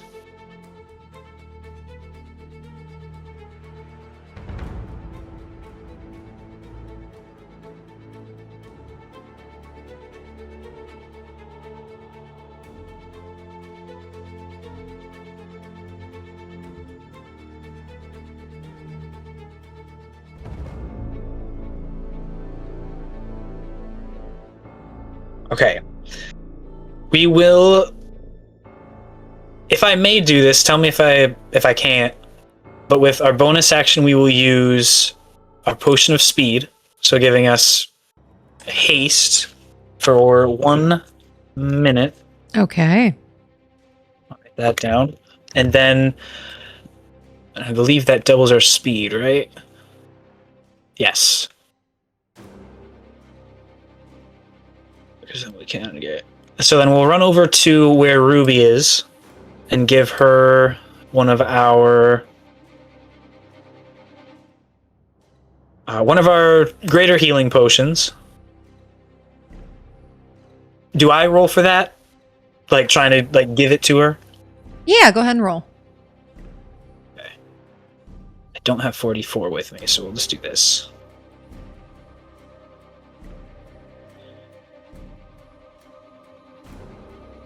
$14. Because plus 4, so 14. To Ruby. And then, since we have that second action, because of the haste, we have a second one of those, and then we'll use our other action to take that one ourselves. Okay, take max. What, 4 times 4 is what, 16? 16. Okay.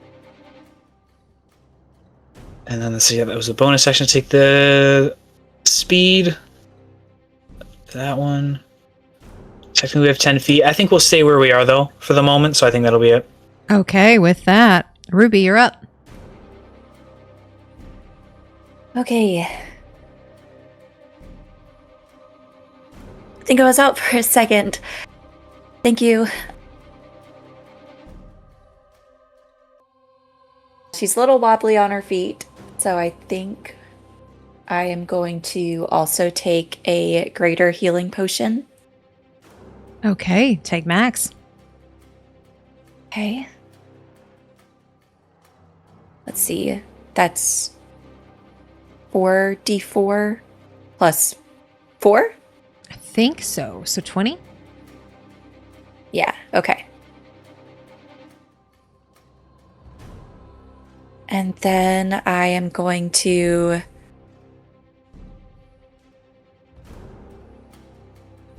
see Ruby drink the healing potion.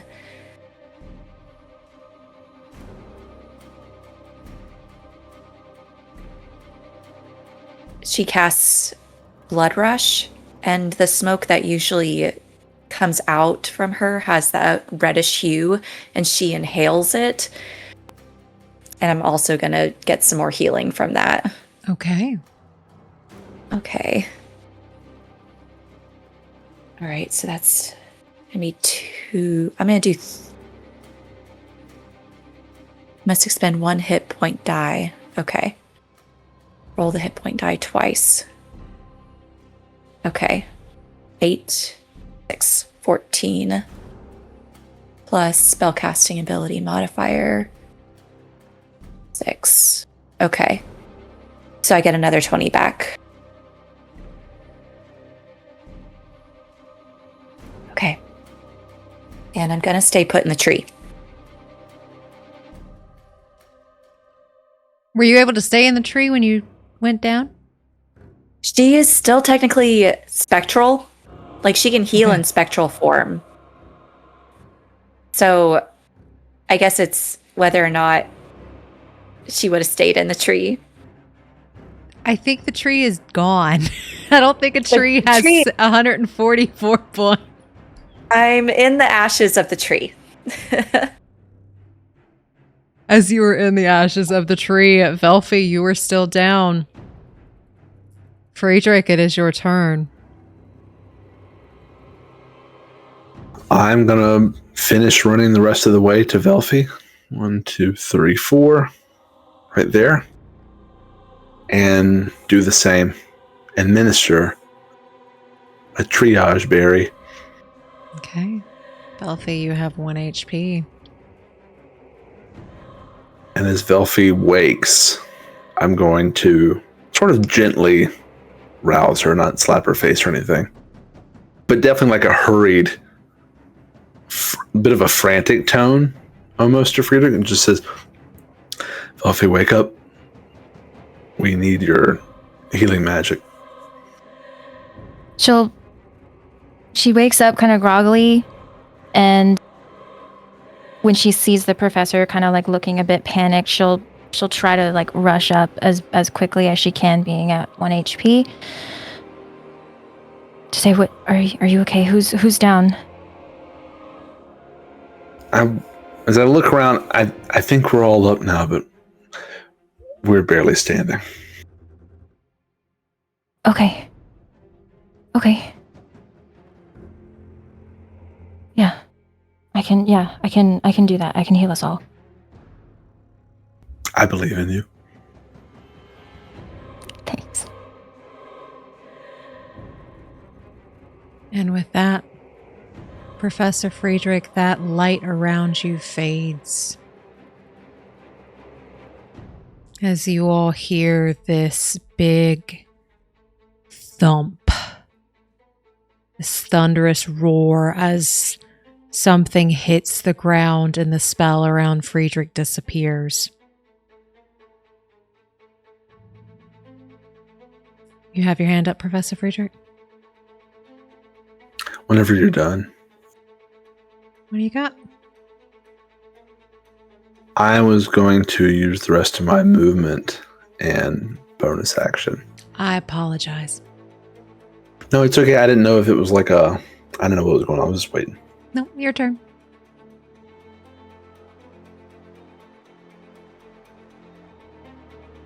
I only have 5 left back there. Then I want to do the hit die thing. Where I heal for 2.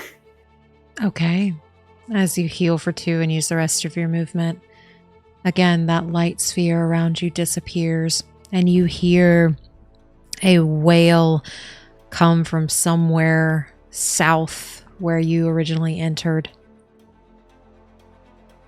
And at this time, Erebus pounces from above you and lands in front of you.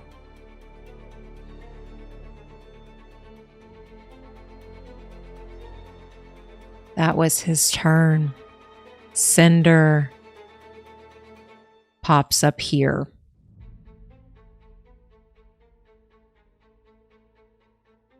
And with that, Quirin, you're up.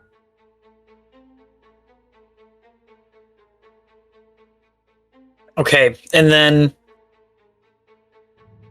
I don't know if we saw it happen. The description of one of the other like soul container things exploding. Can we? I think using context clues that almost nothing else exists here. Can we like look around to see if we can see which one was busted? If there was one busted, I guess. 3 of them have been busted now. The only one that's left remaining is this one. Okay, so that far one on the right. Okay. That. I think. That might be a bit far for us.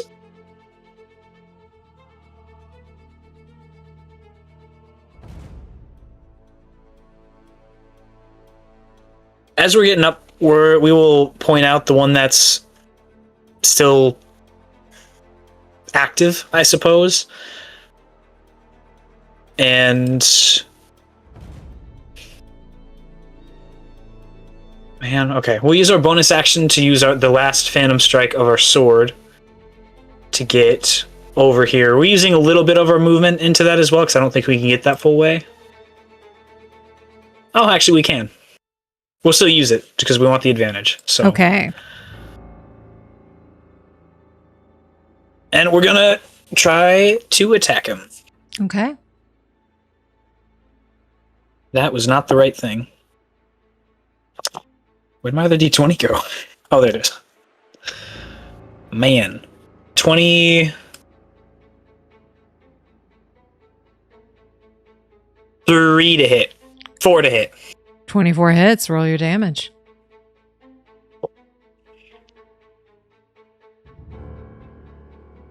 Adding.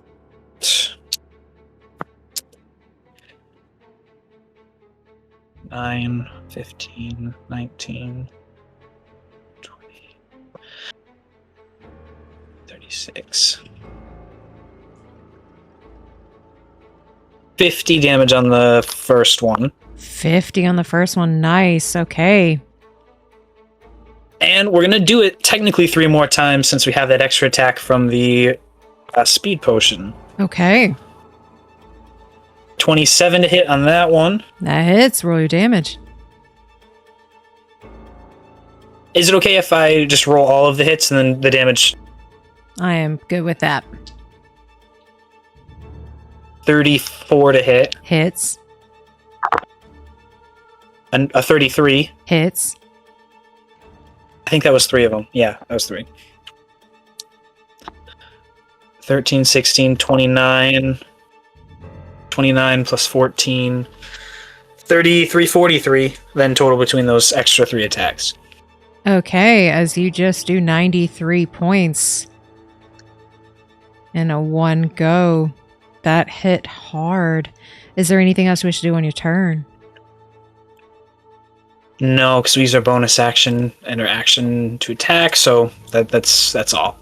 Okay, Cinder will use a legendary action to try to hit you, and I do believe that is going to miss with a 15.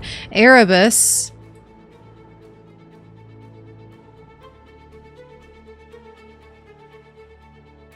Will use his legendary action to get right there.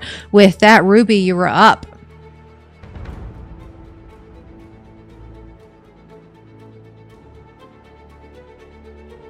Yeah, I'm going to bonus action Hunter's Mark Cinder.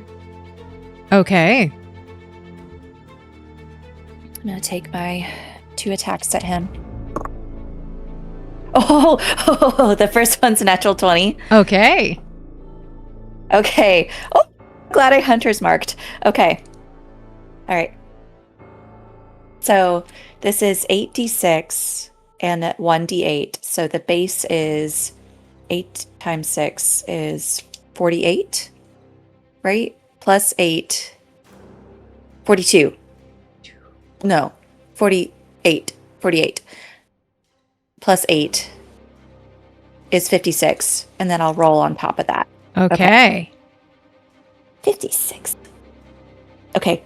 60. 72. 78. 80. 85. 90. 91. 97. Plus 8 is 105 piercing. How do you wish to do this? As in 2 attacks, he has taken 200 and something damage. I think she's still kind of coming back to consciousness, and she already thought she got rid of him. And I think she sees him and pulls out a bolt, and it's just hissing under her breath. How dare you come back when Beltov can't? And she shoots it right through his heart. And it stabs through. As when someone's heart is pierced, you see like it gushes with a heartbeat and through his mouth as he falls. Roll me an Arcana, please. Okay. Ooh, 29. There is still one more thing that could bring him back. I think even without thinking, if she feels a tether that is keeping him here, she automatically turns and shoots. Roll to hit. Oh, okay. 28. 28. Roll your damage.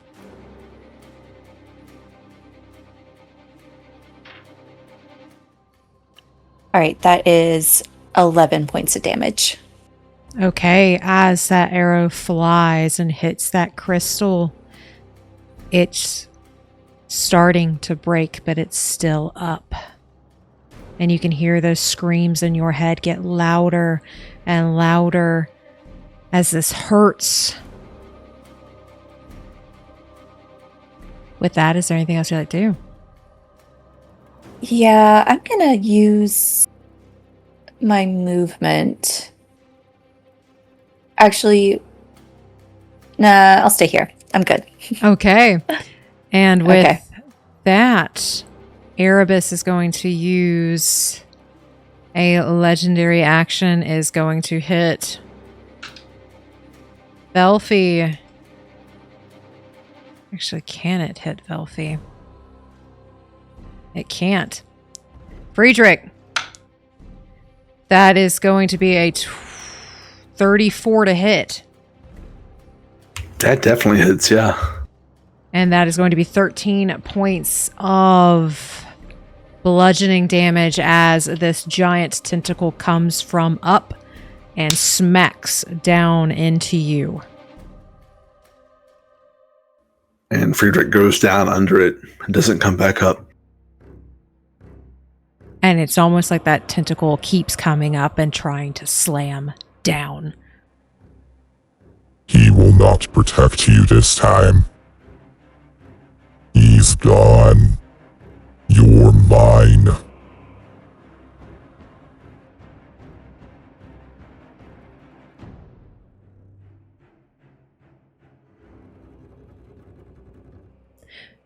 With that, Velphie, you're up.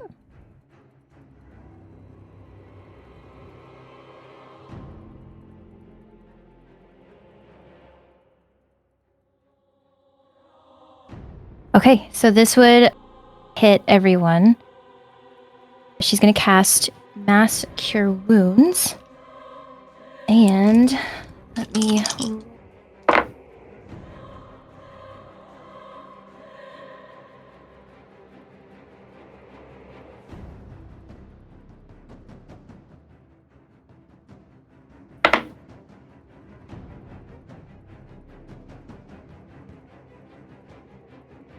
33 points of healing to everyone.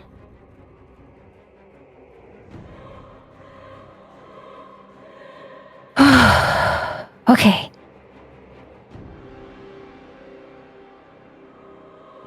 And then I think... See, that was my action. So...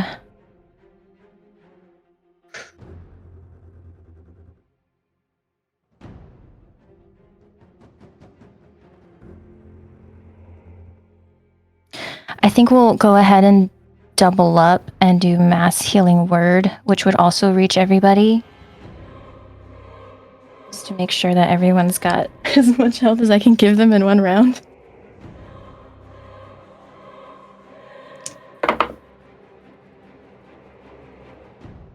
Eight, 9, 12 extra points. As I get up after that first one, can I use Mirror Spell on that second one? You may. What level did you cast that, Velphie? 5th. Need to roll for it, Professor Friedrich. Okay, so it's DC 12. I have a +5. It would be a DC 15, wouldn't it? Oh, no, you're right. Yeah. I failed. I rolled 12. I'm sorry. I tried. No, good call on that. As you try to mirror that spell, but I think the fatigue of being slammed with this giant tentacle over and over again weighs heavily on you. And with that, Velphie, is there anything else you wish to do?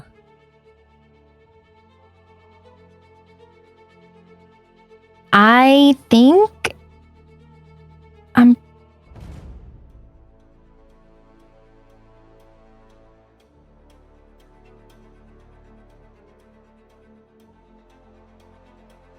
we'll go ahead and move. We'll move right here, and that will be my turn. Okay. And with that, Erebus starts screaming. No, no, no, no. Professor Friedrich, it hits with a 33. It does indeed hit. That is going to be another 13 points of bludgeoning as it sends another tentacle your way. And with that, I also need...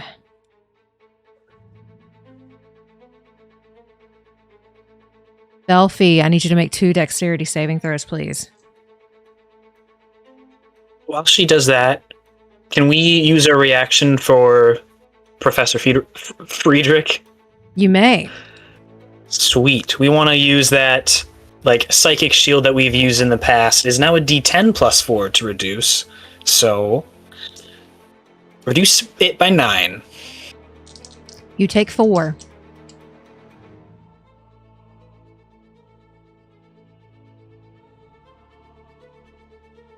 $15 and 26. You pass as that crystal starts to spark and arcs of lightning make their way across this field. With that, Friedrich, you are up. Okay. Which crystal is it again that still has light? That one. Okay. Okay, I'm going to see if this works.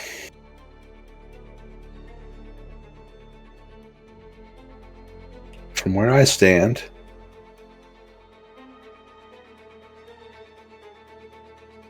yeah, I got this. Let's see if this works.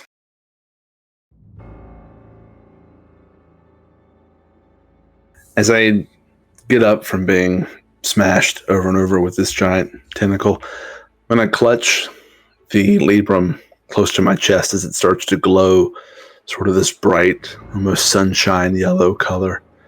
And then I'm going to cast behind Erebus, but trying to get the crystal and Erebus. It's a 60-foot radius. I'm going to have to really back this up a bit. It's got a 150-foot range. So let's cast it right there, because I want to hit the crystal and Erebus. Okay. If you would agree that that's... Yeah. As I cast Sunburst at 8th level. And as I cast it, I'm going to say, be the light that drives out the shadow.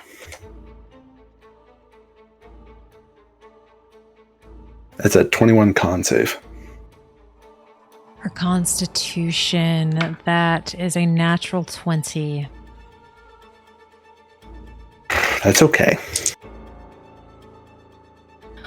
Wait. Can I cutting words that? I believe so, if you have a bardic inspiration. Okay, yeah. Let's cutting words that. Okay. So that is a d12, right? I think you just roll again. You right? roll a d12, and then that gets taken Oh, off of my roll. Oh, I rolled a d12. Okay. 2. Okay. So it's not a natural 20, but it still passes. Tried. I'm sorry. I appreciate you looking out. Okay.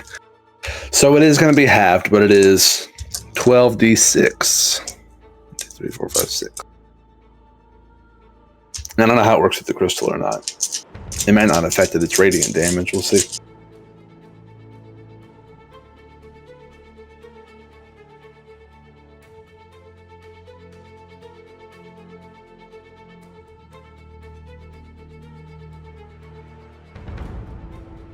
(21 plus 25, 46. Halved is 23 radiant damage. You see that crystal burst. And these little blue orbs just float there. Almost like they don't know where to go. Where to go, where to go, where to go, where to go.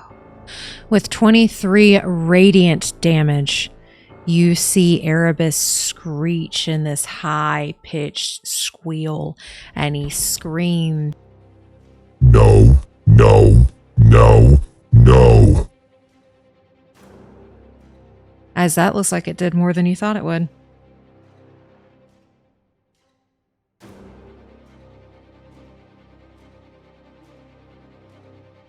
To finish my turn, I would like to use a little bit of movement. Let's see. Let's go, if I can skirt by him. 1, 2, 3, 4, 5, 6. Would you allow all that within no He's opportunity big. attacks? Yeah, you're still within range. Okay, and then bonus action, Misty Step. 1, 2, 3, 4, 5, 6. Out there. Okay. And with that, it is now Erebus's turn. You will fear me. All of you will fear me. I need you all to make a wisdom saving throw.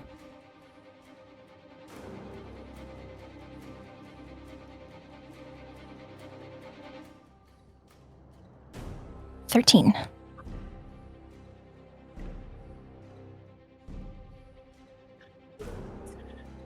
Got a 26. I got an 11. I rolled the Friedrich die and everything. 26. Okay. If you rolled higher than an 18, nothing happens as this thing pulses, and you can hear screams almost like this from 1,000 souls all screaming at once. If you rolled less than an 18, you are currently frightened and take 5 psychic damage as he screams at you that you will fear him. With that, it is now Quirin's turn.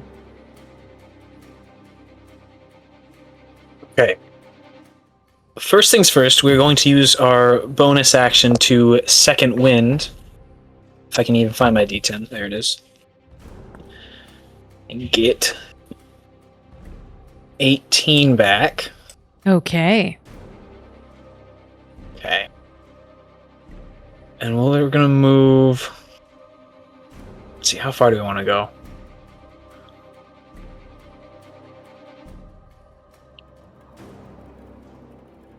I think we'll keep it simple. We're just going to go right there. We'll only move up like 10 feet just to get within melee. Okay.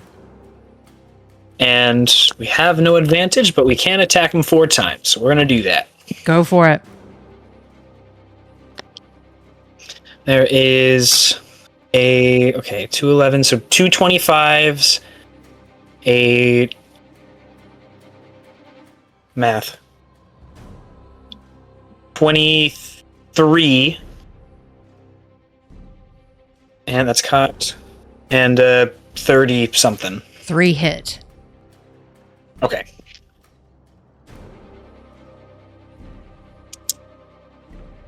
That 2. 9, 14, 30, 41. 58 between the 3 that hit. As you get all of those attacks off, it screams and takes a tentacle and tries to smack you with it, but it misses. Are there any bonus actions you wish to take? The bonus action was my second wind. I think this has already been stated.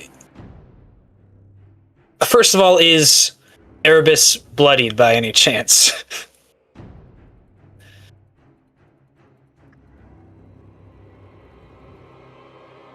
Not yet. Okay, but then for future reference, I mean, does he count as like a construct or an undead? Probably. No. Even better, but that's for a future round, hopefully. That'll be it. You're able to get those off. Ruby, you're up. Okay. Yeah, I am going to move my hunter's mark to him. And I think I just do that, yeah, as a bonus action. And I'm going to fire 2 shots, one using one of Beltov's bolts. Okay. So that's an extra d6 of fire.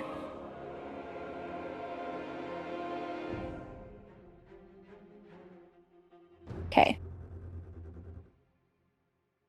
There's another d6. Gotcha. If I hit. Okay. Do that first. Ooh, okay. 31 to hit. 31 hits. Roll your damage. Okay. 9, 12, 16, 23, 29, 30, 42, 50 points of damage. Okay. This should be 50 points. And I'm going to do my other attack at him too. Okay. Only a 3 on the die, so 18 to hit. 18 does not hit as one of his tentacles like smacks your arrow out of the air. Okay. And I'm going to stay put, so Stay turn. put. You got it. With that, he is going to...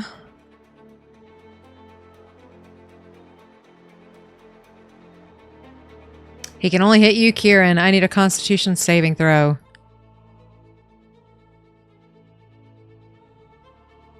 19. You take 13 necrotic damage, and you cannot gain hit points until the end of its next turn. Okay, 13. We have necrotic resistance, so 6. I'll leave that. Okay. As he is screaming and flailing. With that, Velphie, you're up. Okay. Let's see. We were at 30. So. Dang. Yeah.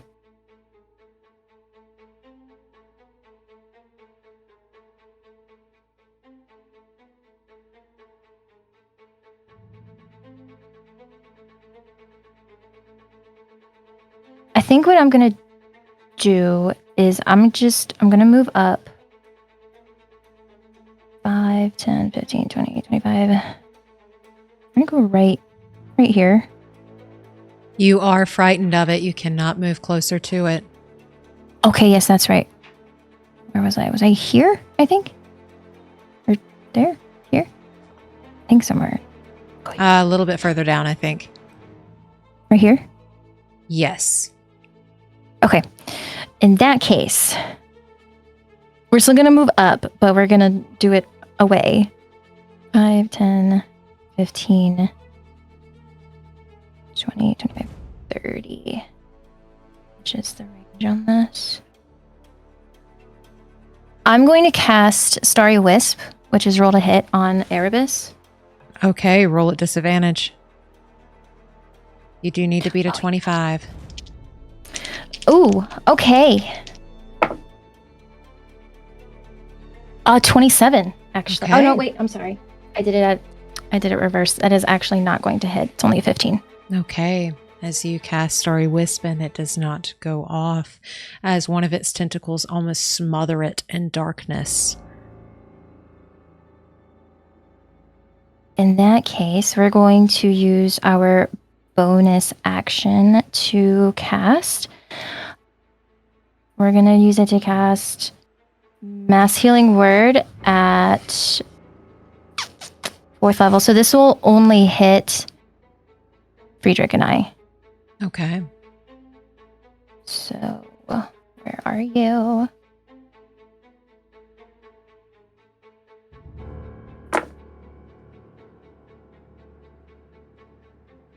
Uh, 10 plus 3, 13 points of healing. May I mirror spell that? What level did Or you attempt cast that to. at? That was 4th level. Okay, need to beat a 14.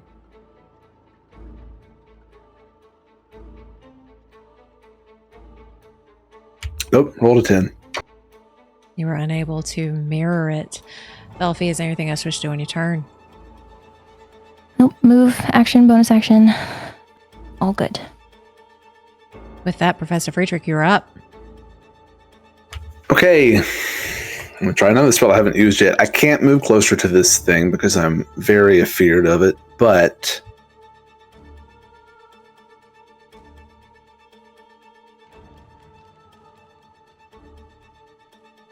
I need a little bit closer.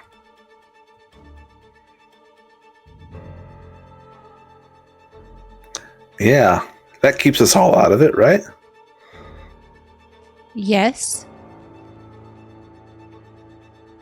I'm going to give it a shot. I haven't got to use it yet. It's the big fight. As I hold my hands out with the Libram in one, you see little bits of pebbles around the ground and near Erebus start to float upward as I cast reverse gravity on that whole area. Okay, is there a save for that, or does it just happen? It's a 21 dex save to see if anything in it would like to try to grab onto the ground. Does it affect creatures that can already fly?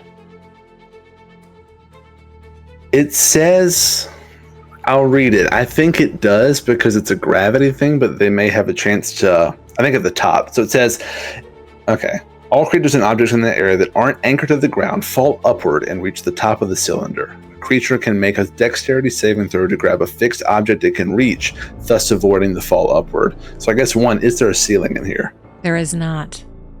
Okay, so it's a 100-foot cylinder up in the air. If a ceiling or an anchored object is encountered in the upward fall, creatures and objects strike it just as they would during a downward fall. If an affected creature or object reaches the cylinder's top without striking anything, it hovers there for the duration. When the spell ends, affected objects and creatures fall downward. Okay. With that, it failed, but it will use a legendary resistance to pass. Okay. And I can tell that it passed, I'm assuming, because it doesn't start to go up. Well, yes. It's not moving as quickly as you would think.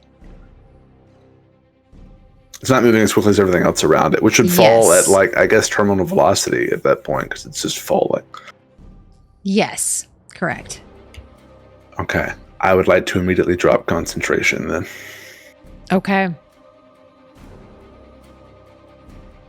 And everything falls back to the ground. Yeah, and I'll use a bonus action to do my hit die thing. Okay. I get a point. Alrighty.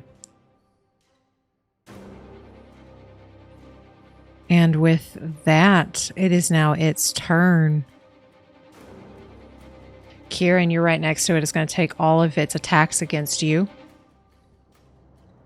As you all hear it screaming.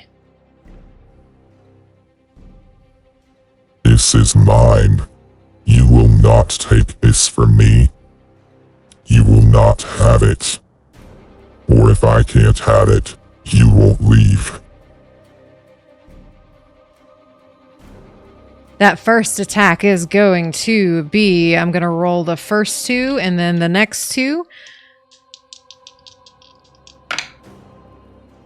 We have an 18 and a 20 to hit. Okay, the 18 misses because of my haste, gives me a 19 AC. Okay. You take 17 points of slashing damage and Okay. 9 force. So 26 in total. 26 in total.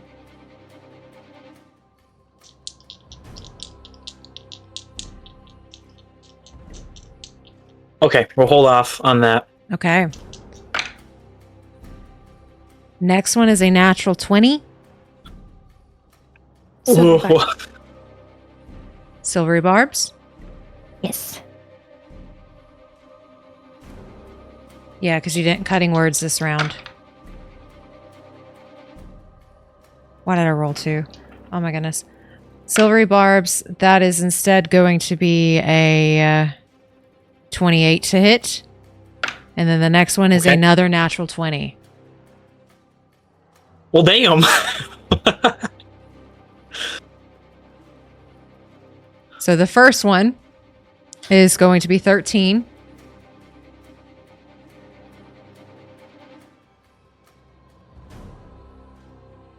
That's not the natural 20 in case you want to uncanny dodge that one. I know, I'm just trying to think.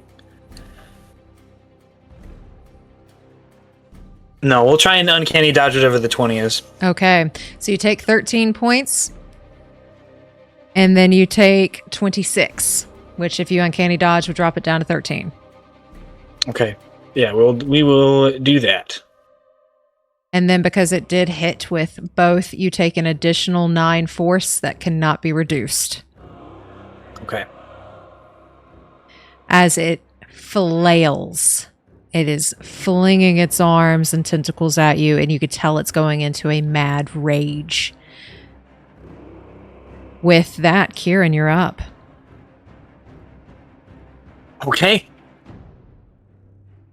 I think through those attacks, we're trying to do our best just to weave around and still land our strikes. So I don't think we have any. Actually, we do. We're going to use steady aim as our bonus action to give us advantage on the first and only the first attack.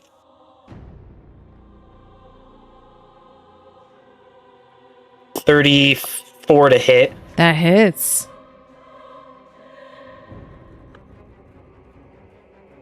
What's that?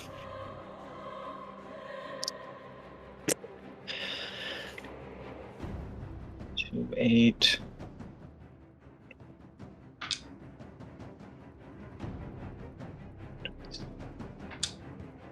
$37.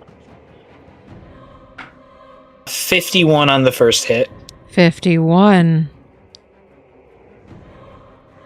And that advantage only works on the first one, so we have 3 more just regular attacks after that because of the haste.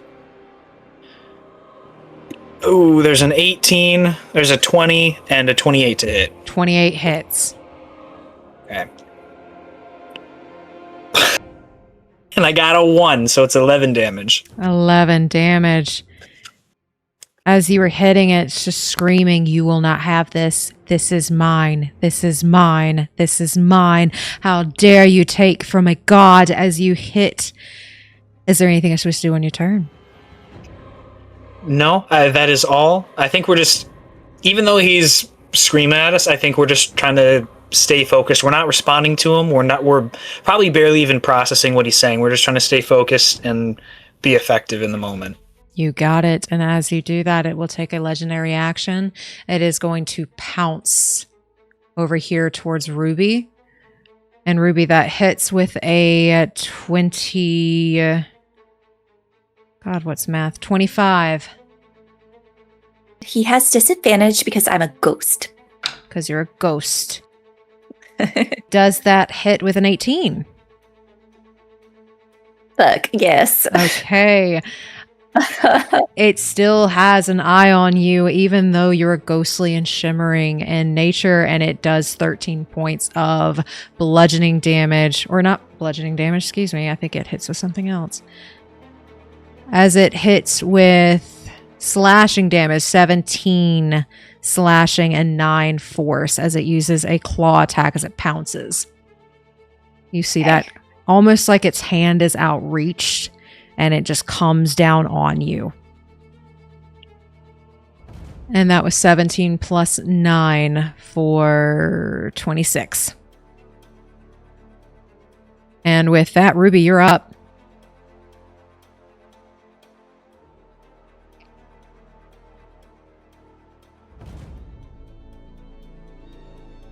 Nope. Don't like that. Her little, I guess now translucent tattoo shimmers, and the little, it's a bird cage, her magical tattoo with the door open, and the little bird just flies out and disappears, and she's gonna misty step.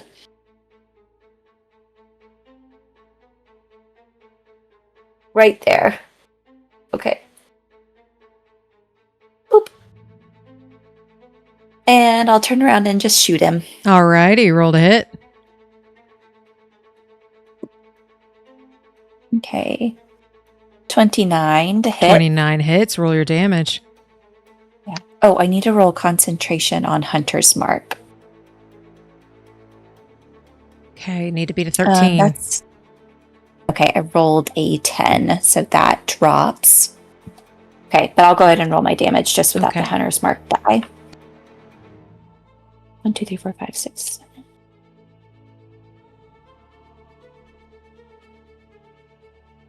I don't have sneak attack, so this is just a D8. Okay. Okay, so that is 12 points of damage. And then second attack is a 32 to hit. 32 hits, roll your damage. 9 damage. You got it. And with that, is there anything else we should do on your turn? Yes, I'm going to use some more of my movement. So I think I'm going to do, let's see. I'll just keep moving back. 1, 2, 3, 4, 5, 6. That's 30 feet. I'll get, well, 1, 2, 3, 4. I'll get right here. Okay. And that's my turn.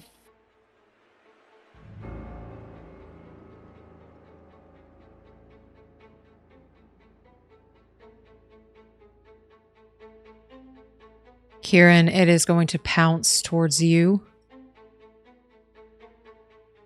And that is going to be a dirty 20 to hit. 6 plus 14. Yeah. Alrighty, you take 26 points. And then the reaction comes back after your turn, right? Yes. So I have my uncanny dodge again. You do. Cool. So then we will use that. And you all can tell it's getting, like, this is panicky. It's flailing. It's not holding itself. Erebus is not holding itself in this elegant, predatory manner. It's almost like an animal in a cage now that's trying desperately to get out. And with that, Velphie, you're up. we're going to cast Holy Aura. So that is still a 30-foot radius, and that is disadvantage on attack rolls against them, and advantage on saving throws for friendlies. And when a creature hits an affected creature within the circle, they have to make the Constitution saving throw or be blind. So we're going to do that. And then, bonus action, we're going to do another mass healing word. And this is going to be at...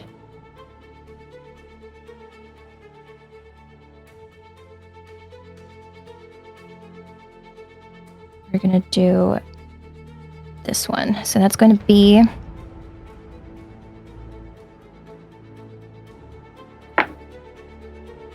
That's 8 points of healing to everyone. I actually think that can reach Quirin. Because that's 60 feet. Yeah, so everyone gets, what did I say, 8 points. Okay. And do I roll for the frightened? Yes. 21. Okay. Or, excuse me, not a 21 for that one. That's an 18. Okay. Okay. Dang, a 13. You take another 5 psychic damage as you fail again, and with that, Friedrich, you're up.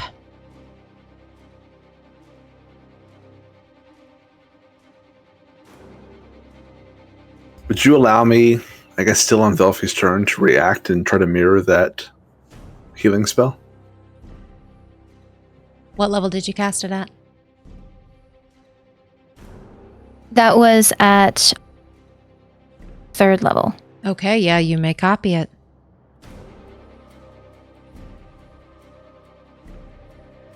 It says if it's 3 or higher, I have to do the check. So Never mind, 13 or higher. 13. Trying to keep myself honest, sorry. I appreciate it. Hey, I actually did it though, 19. Hey, okay. So what D4s do you roll for that spell, Velphie? 2d4. 2d4. I don't know does the plus or... He would get the +2. Okay, +3. So 2d4 plus 3. But I think the range is centered on me. I don't know if that affects who it would hit. It is 60 feet. Hey, yo, look at that. I rolled a 1 and a 4 on the die, so 5 plus 3, 8. Another 8. Another 8.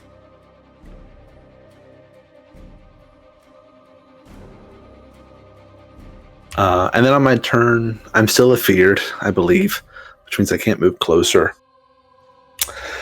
But seeing as how you said Erebus looks a bit panicked. Yes. Okay. Similar glow from the Libram. I'm going to use my 9th level spell slot. There's no benefit for upcasting, but it's the only one I have that can cast it. As I cast Sunburst again behind it. Let's see. I think it's 50 feet. Let me see. It is 60 feet, so I'm going to have to cast it way back here probably.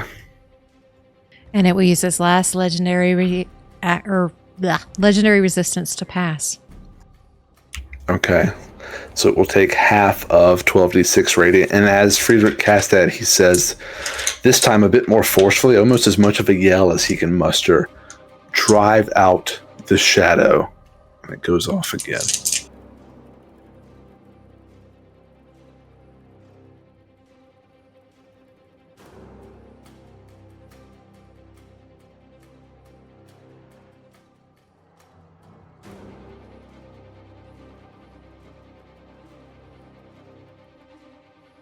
Oh, 27 plus 18, 45 halved, 22 points of radiant. How do you wish to do this, as you are the light that drives out the shadow?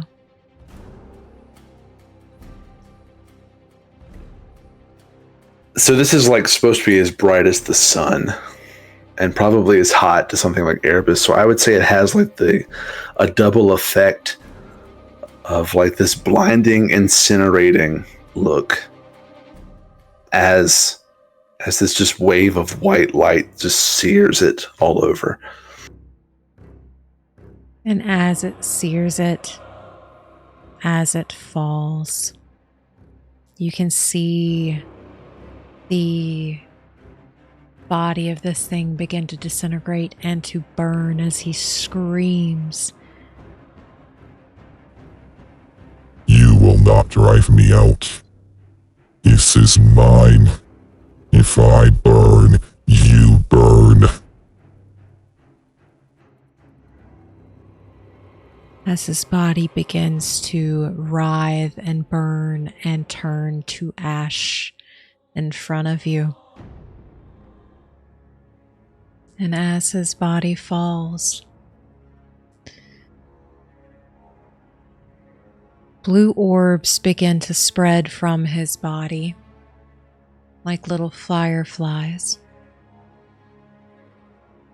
His body, what is left, what doesn't turn into ash, sinks into the earth below, like it is becoming one with it.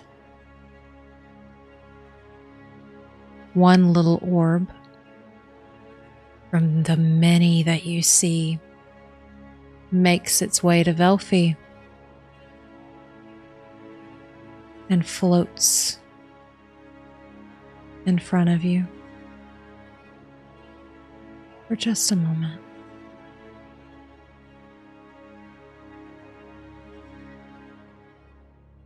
And then it swoops into your center chest and merges. All of the emotions you have not been able to feel for the last 2 years hit you in the blink of an eye, as Velphie is no longer soulless.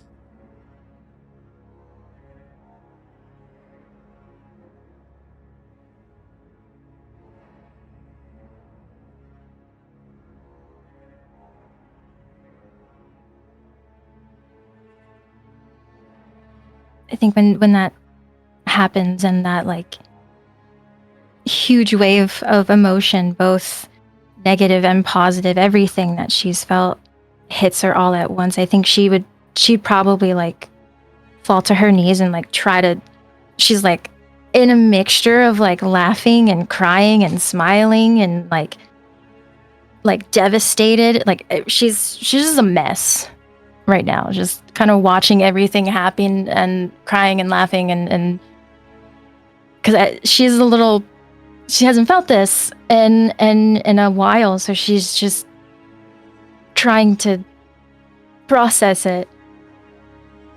So she's a little mess on the ground right now. Ruby, you start to hear, "Thank you, thank you, thank you, thanks, thank you, thank you, thank you," and all of these different voices, even in different languages. And you hear happy, almost happy sobbing, like the sound of people who have been reunited after so long apart. Little Blue floats around your head. She comes from her little hammock and almost like giving little forehead kisses, almost like a mother would,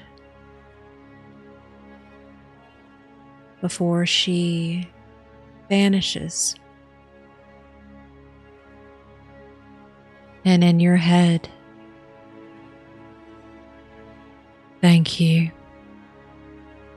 You have upheld your pact with me."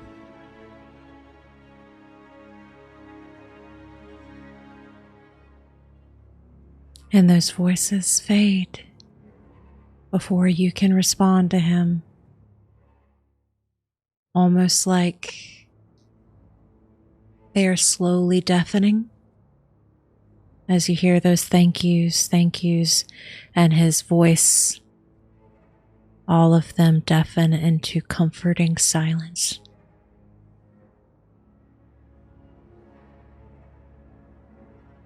She's just standing still, watching them like fireflies, and she can hear her own breath and her own heartbeat. It almost sounds like a river in her ears, and it's really nice. One little orb floats to you, sits on your shoulder, almost like it doesn't want to leave.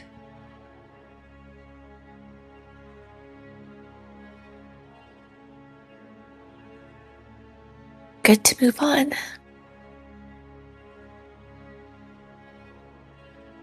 Circles around your bow and around your quiver.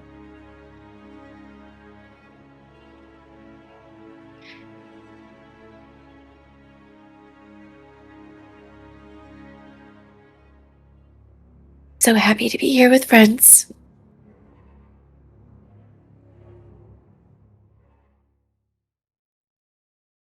Looks like it just shimmies.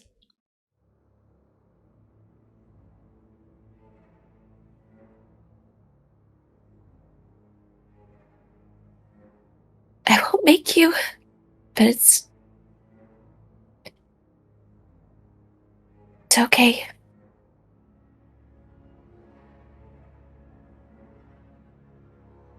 Circles around your bow one more time. And then around the bolts that Beltov got you. And then disappears.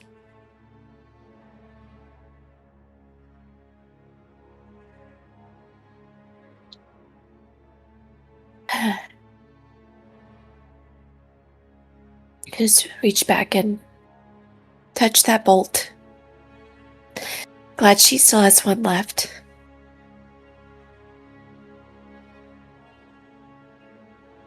Quirin, roll me a D100.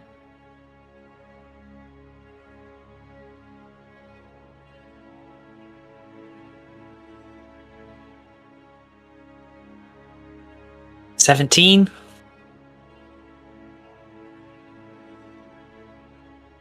Roll me another one.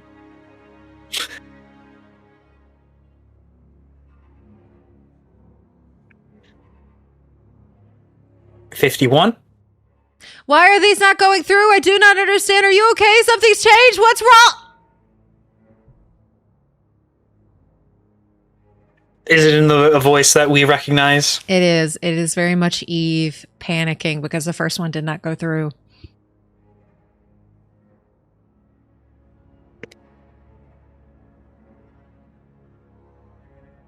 I think we'll be stunned there for a second because, I mean, obviously we didn't expect anything to go through, so this is a bit of a surprise for us. I'm good. I'm good. Things are fine. It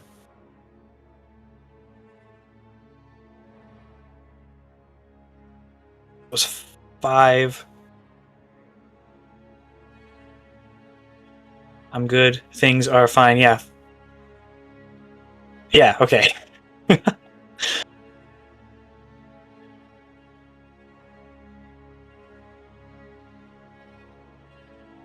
I think we ended the blight. I think we did good.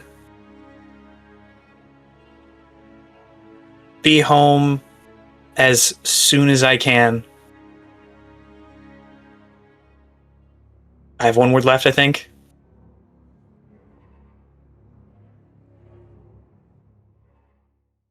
Soon, I guess.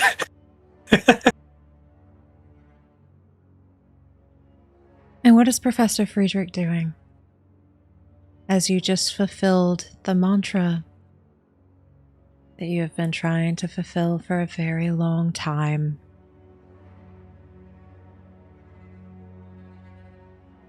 I think he would collapse, and not in like not like an injured way. He is injured, but more of like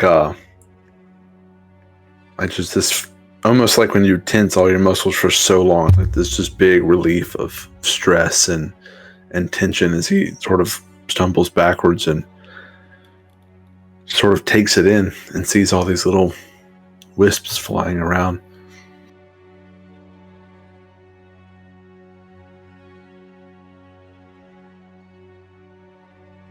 And with that, is there anything else you do as you are on this plane?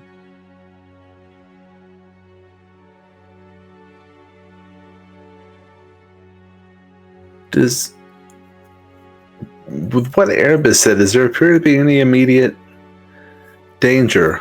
Is he still burning? Is he starting to burn? Is there like any rumbling or anything? Not at this moment. Well, that's good. If we saw the direction that Erebus, like, when he jumped back into the frame, like, from the direction that he jumped from, I think Quirin has a pretty good idea of, like, of possibly who intervened since of some of the information that was given, but can you look in that direction just to see if there's any evidence of what happened? Roll me a perception check.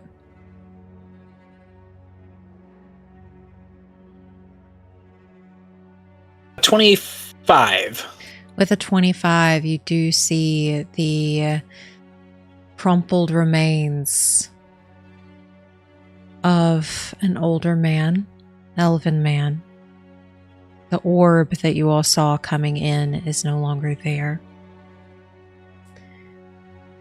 He looks to be broken and fractured. Arms and legs are twisted and mangled in ways that they shouldn't be. And there's this little creation, almost like a little bot that sits next to him. And it looks like it's tapping.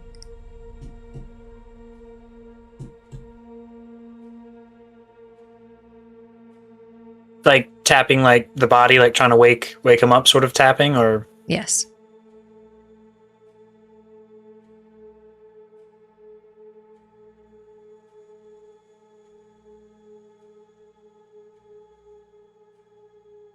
I don't think he'll do anything right now. I think he'll just watch, probably under his breath, looking at the body, just give a sincere but very like quiet thanks.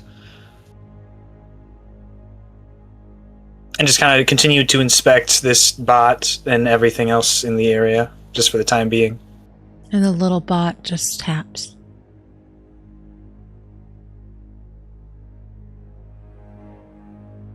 Tay. Gone. Gone. Gone.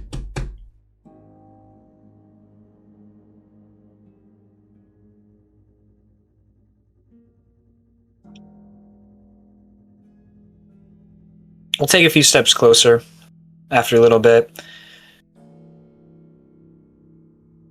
Yeah, he is, and I'm sorry. It doesn't look like it has eyes, but it looks up to you with like almost like where you could tell where its face would be. Tay, gone.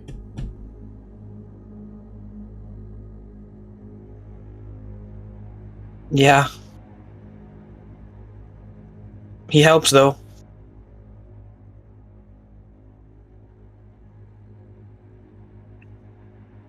Tay, gone. And it starts like ruffling in its chest piece. Pulls out a piece of parchment. Tay, gone. If we walk up, and we won't take it just yet, but look at what's on it. What is it? It's a sealed envelope. Yeah, well then, yeah, I guess we will take it then. Tay. Gone. Taking the envelope, I think we'll look back at the party, just being sure everything is okay, and if things are, then we'll open the envelope and see what's in it, what it says. Okay. And before that happens, are Velphie and Ruby doing anything?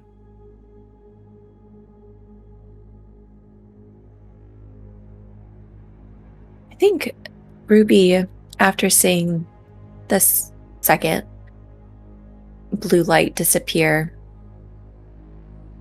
just tears coming down her face, will just walk over to sit with Velphie.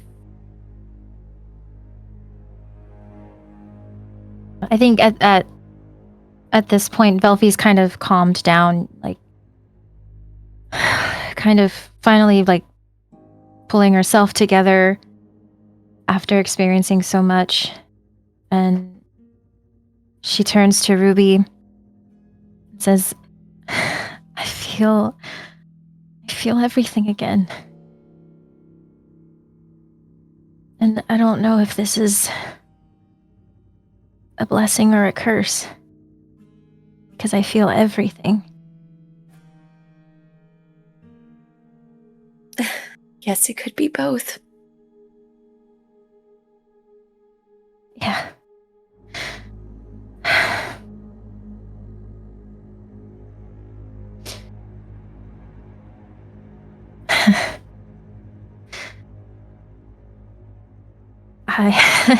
I don't even know that I have words to describe what it is that I'm feeling right now. Well, I guess you're gonna have a lot of time to find them. Yeah. Yeah. And then she's gonna hug Ruby tight, like a sisterly hug. Same.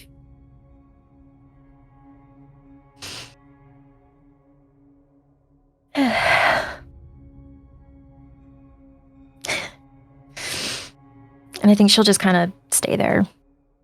Hug however long Ruby wants to hug. Yeah. And then if there's not a lot of movement, Ruby will just enjoy the silence. And with that, Quirin, as you begin to open to read this letter, the earth begins to rumble. The ground beneath your feet begins to break and fracture apart. The earth starts to crumble, and you can hear it breaking and falling into pits of nothingness. Roll me a perception check, please.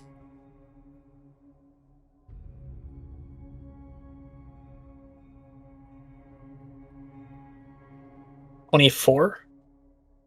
24. And what about everybody else?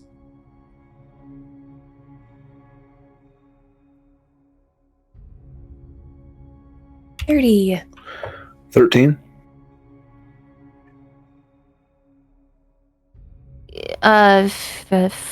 16.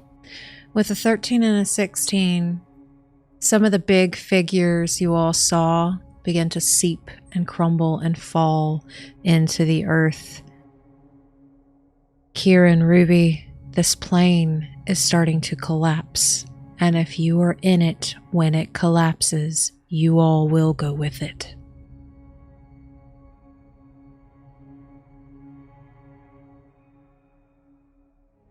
Yeah, I'll stand and help Velphie up. Wave incoming, wave incoming, wave incoming, wave incoming, as that little bot starts to move back and forth, back and forth, back and forth, back and forth. I'm not sure what that means, but I don't think we have much longer.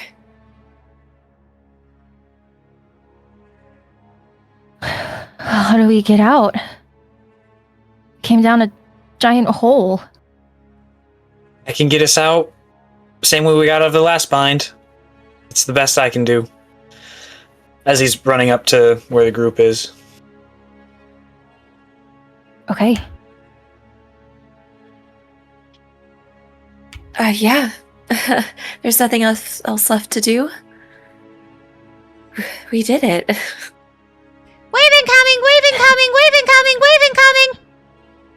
Should we take the bot? I think it's time to go home. I think someone would like the bot. Who are those kids that are always running around? Oh man, they might bully that thing. Yeah, and we'll just look at the bot and like just kind of like throw our head like joining. Wave incoming! Wave incoming! Is just going backwards and forwards like this is this one job right now. Yep, wave incoming. Okay. Enjoy the wave, I guess, if you're not coming. And it just keeps going backwards and forwards. We'll cast plane shift. Okay. And as you cast plane shift to get off of this plane, the magic is working a little differently as this plane is currently falling, and it's almost like that causes your magic to shift. And as you cast it, you plop. All of you ungracefully plop where you originally went into that fracture. You pretty much just go straight up. And as you plane shift everyone, and you all are outside where you originally entered, you hear the rumbling and crumbling of like a rocky terrain. And you hear crashing, almost as if two rock plates meet one another. And then they start pushing upwards. As you are on this plane of existence, this different plane of existence, you all feel yourself pushed against rock and stone as you are pushed upward and pushed upward and pushed upward. Roll me a perception check, please.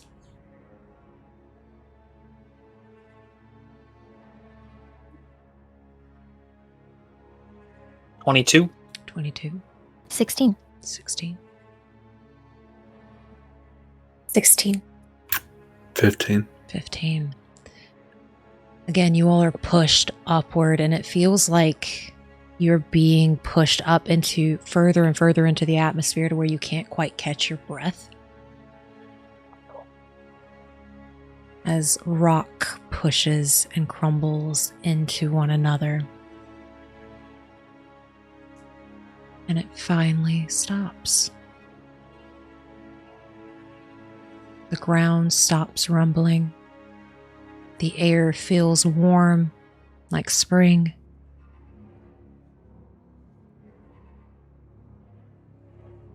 With those perception checks,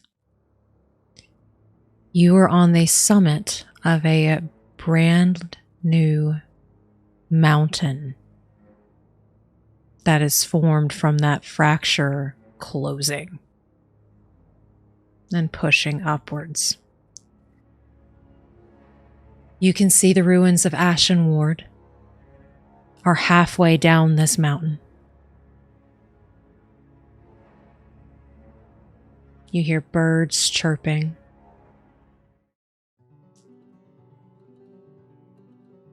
And a fresh sunlight glow peeks across the horizon. The terrain here is very different from where you left it. It is bright green and full of life that seems like somewhere that has been undisturbed by mortals for a very long time. Ashen Ward is no longer in the realm of shadow. For two of you, this is the most brightly colored place besides the Feywild that you have seen. Colors aren't muted. It's not cold. The sun isn't muted in the sky as it's rising towards the east. You are out of the realm of shadow. Roll me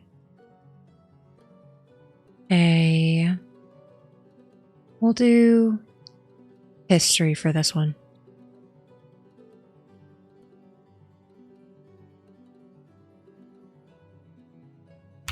$27. 18. A natural 1 for a 13. I got a natural 20 for a 24. I think with a natural 1, you're feeling a lot of things right now, and that is very overwhelming. For everyone else, this is the mortal plane, the material plane, the plane where Shadowfen should have been for the past 152 years.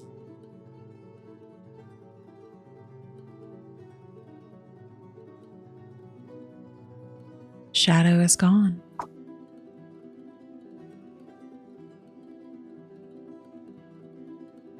What do you do?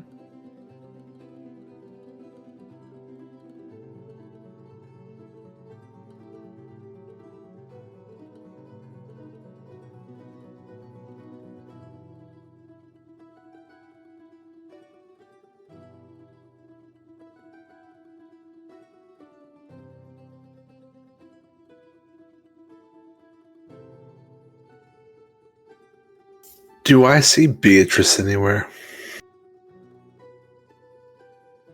Roll me a perception check.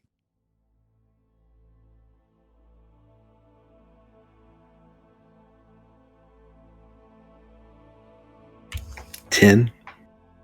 With a 10, you hear bleeding a little bit further down the mountain, where the ruins of Ashen Ward were kind of pushed up.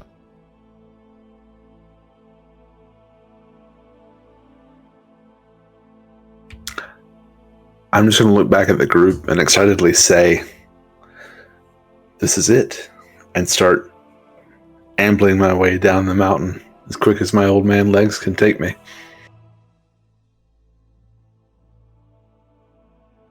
This is it. This is it. And I'll follow. Yeah, Velphie will follow. Yeah. And where do you go as you find your mounts around the rubble of Ashen Ward? Perfectly healthy.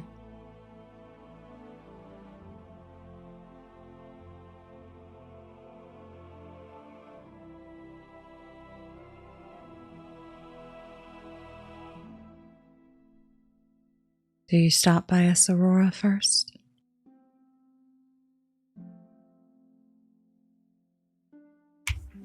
I would like to. I don't know what everyone's plans are, but I would think I'd be making a beeline for there. Yeah.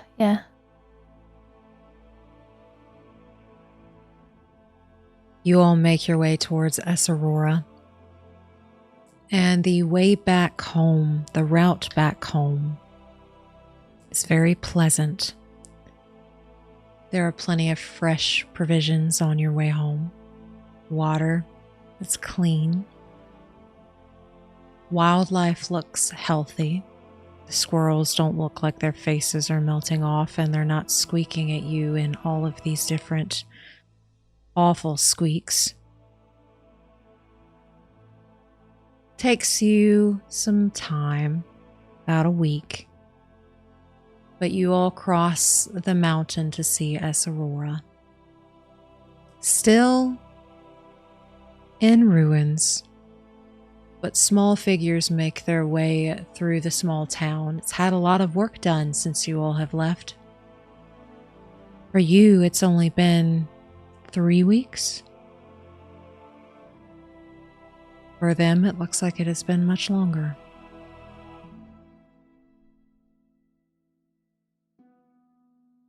You see a giant turtle in the distance. 3 of you know whose turtle that is. And as you get closer, you hear the chiming of a bell. They're back! They're back! Van is the first to make his way out, and he runs directly towards Ruby. He scoops you into a very tight embrace. He looks slightly older than when you left.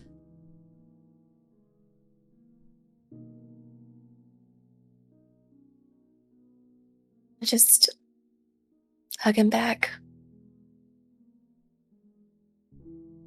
I don't care how long it's been. And he squeezes tightly and pulls you back, gently plays with your hair.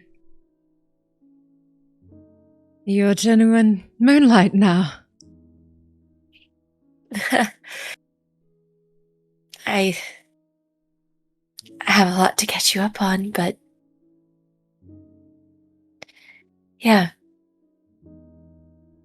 Just everything is different, but I think in a good way. It's good too. I like the beard. He gives a grin. Above table, he very much looks like a grown hiccup. Oh, I win D&D. I win D&D. As you all are, he leads you towards S Aurora, and he's pointing out the new things to kind of get you updated on what you all have missed. For them, you have been gone a year. Wow.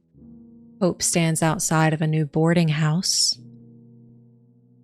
Waves very gently, very doll-like at you. Doesn't really know how to wave, so she kind of goes with it. And none of her students can be found. But even so, she has this gentle smile on her face. You don't see the monstrosities that she used to keep as her students. But someone rushes up to her, someone you all have never seen. She is a young adult, and she's pulls Hope's attention away from you all and starts asking questions fervently and seems very excited. This woman has a dog-like ear that comes out right here, and it kind of flops. And she's got very long nails, or better yet, monstrous claws.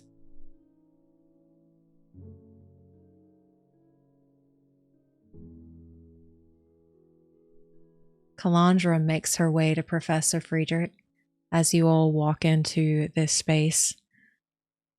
Hugs you very tightly as soon as she sees you, drops whatever she's carrying.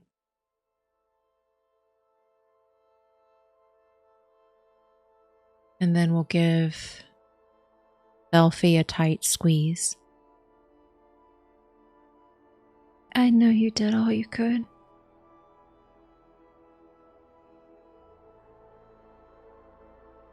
Yeah. And she's trying really hard not to cry, but she's failing and is just probably blubbering, like ugly crying.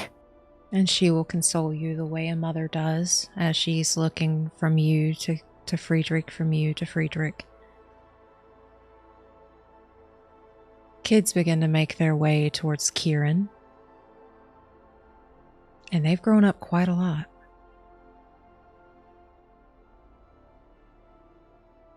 Mr. Quirin, you're okay! Yeah, I'm good. You all look well. I'm starting to grow one of these! Oh, it looks great. You look great. He's got like 3 little strands that are coming out. Gives a little nod. Yeah, just give it a little bit longer. It'll even out, whatever that means exactly. What do you mean even out? It's all, I mean, look at it. It's already there. It's there. It's present. No one can say it's not. It's going to be very full eventually, okay? It's fine. It's good to see you again, and hopefully you haven't been too much trouble. And he will start to, and the rest of the kids will start to catch you up on the inappropriate things that they learned to do and got in trouble for with the cards. And C-Pair will make her way to you all, and choked sobs. You all hear broken thank yous as she squeezes all of you tightly. It has been a year since you all departed us, Aurora, but everybody here welcomes you back as a hero in this small town that has been reborn from ruins. All thanks to you. Is there anything you wish to do at this current moment?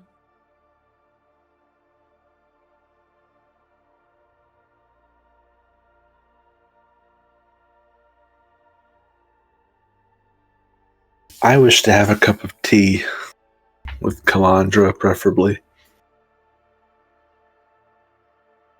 And anyone else who wants to join, but preferably with her at least. I sure have missed you. I did cultivate something new while you were gone. Maybe you'll like it. It's called a Rubios? Ruboios? I haven't quite decided what I want to call it yet. I'm sure it's incredible. I'd love to try it. And she will take you away and show you, and also anybody else who wishes to attend, and start brewing this new type of tea that she has cultivated around here.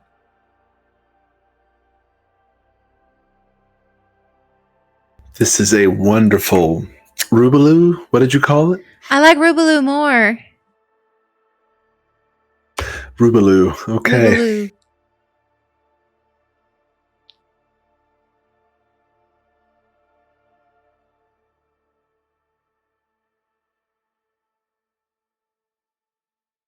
Is C-Pair around? Yeah, C-Pair is easy to find. I'd like to go find her. Okay. And before we get to that, Velphie, is there anything you wish to do?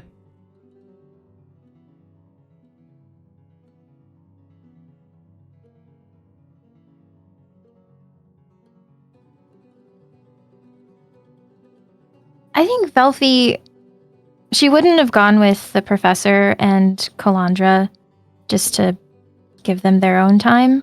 So she probably would have just sat down, I think, and just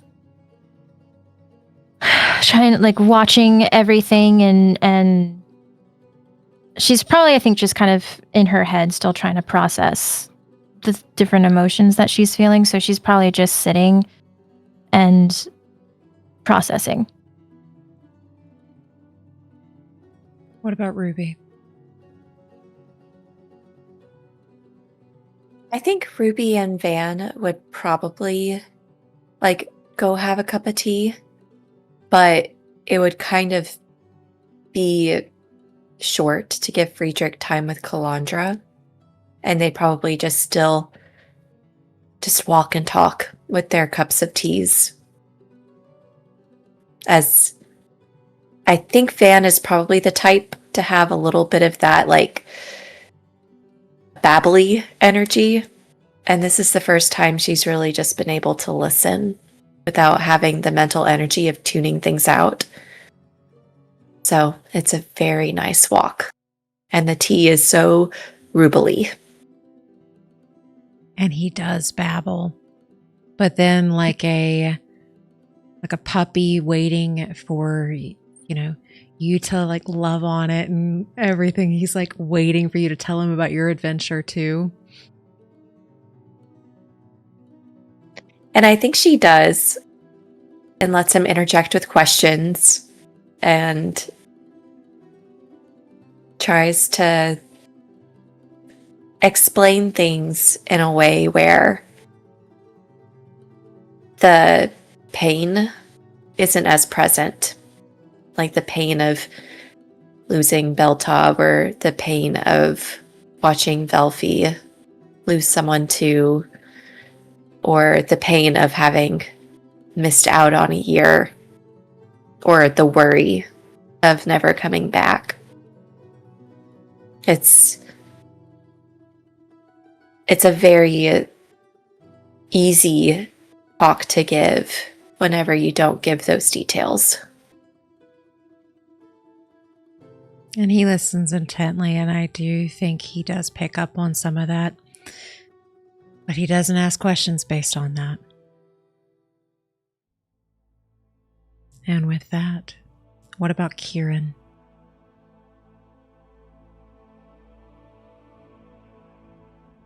I don't think he joins for tea. I think he's going around with the group of kids, like giving an explanation as to what exactly happened, trying to hear updates on, like you said, maybe some of the inappropriate things that they've done with the cards, other games of takeaway that they've played or other games they've created. And just, I think just doing his best to, just to listen to what's going on. Mixing in a little bit of the playful teasing, like with the facial hair stuff, just trying to keep things light and just have fun. And they eat it up. They keep you updated on everything that has happened that they've been able to see. A couple weeks ago, Miss Hope's students all shifted into these different looking beings. One has a really cute dog ear that they seem to really think is just absolutely precious. And it's almost like kids that are going from elementary school right into middle school, that kind of shift. And they tell you that they like using the cards with the dinner bell. Early bedtimes were a no, as they actually pulled out a dragon once and then went and hid, and the parents actually got in a lot of trouble for that one. I think we applaud them for that one. That one was good. That's really good. And they will keep talking.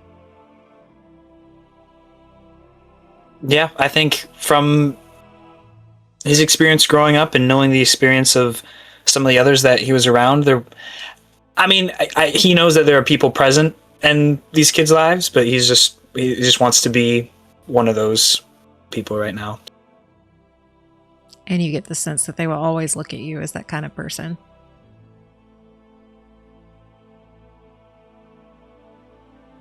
That's where we spend the next little bit. And with that, Professor Friedrich, you go find Pear. Yeah, I don't rush away from the tea. I definitely sit there and enjoy it to its fullest and take time. And as I drain the last bit out of my cup, I'll tell Calandra again, that was certainly Rububulus, or whatever we've settled on. Rublius, I can't remember now, but it'll come to us eventually. I'm glad you enjoyed it. I look forward to many more cups of that. Roll me an insight. 7. At advantage, because this is Calandra. Oh, okay, that's a lot better. 22. With a 22, she still wears that necklace that you got her. That red necklace that was the same color as Antir. And she rubs it occasionally. And the way she holds herself is very much like a mother who is grieved already. And she is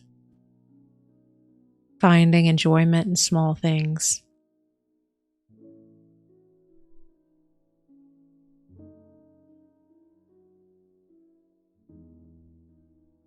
I won't directly reference the necklace or anything, but as I see that,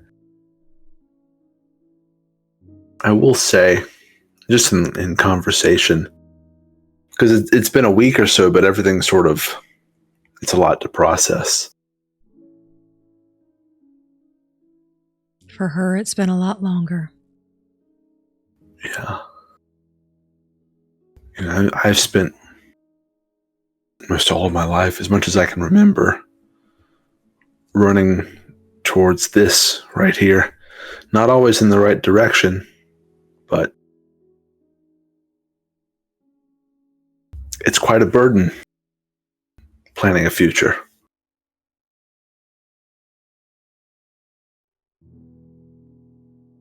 It can be hard too. And just remembering everything that got us here. And everyone.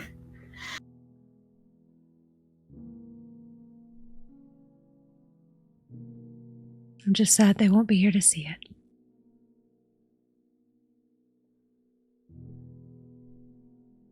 No, but a lot of people that got us here. We'll remember them in our own way. Always.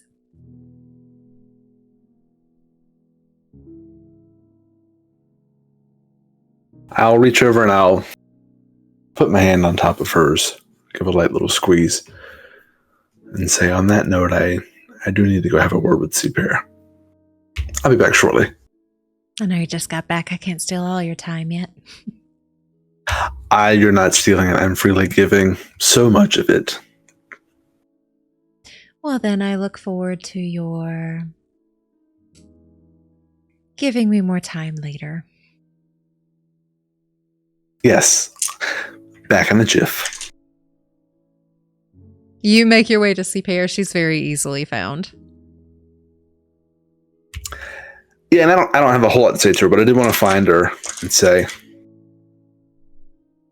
actually, it's sort of a quiet voice, not whispering, but try not to be overheard by the crowds or anything. He was down there in the pit, Narvosc.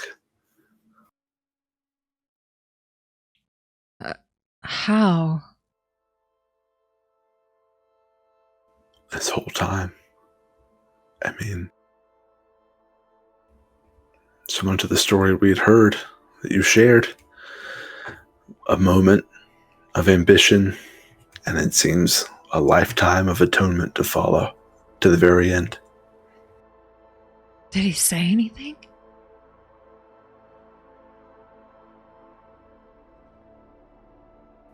We wouldn't be here if not for him. You could say a lot of this wouldn't have happened if not for him, and that's very fair. But at the end, where it mattered, he's why we're here today. Roll me a history check.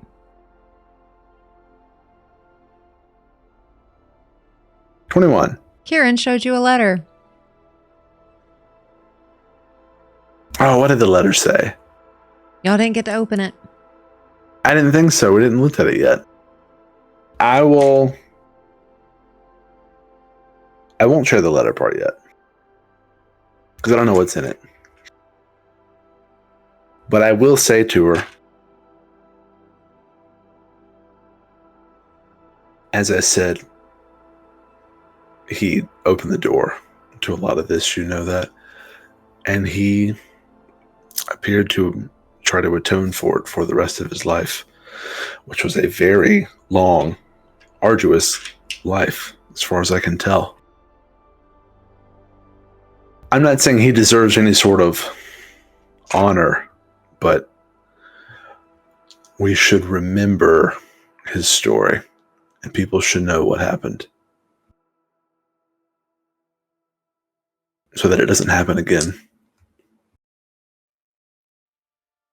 Well, I guess at least he was there to close it. The door that he opened, partially. Maybe somebody can write the fable. I wouldn't exaggerate it or aggrandize it too much. I think it's a cautionary tale, something to be learned.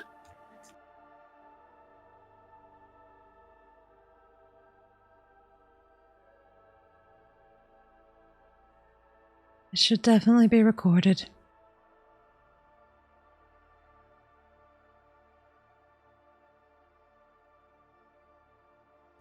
I just thought you should know. Thank you for taking care of everyone here in our absence.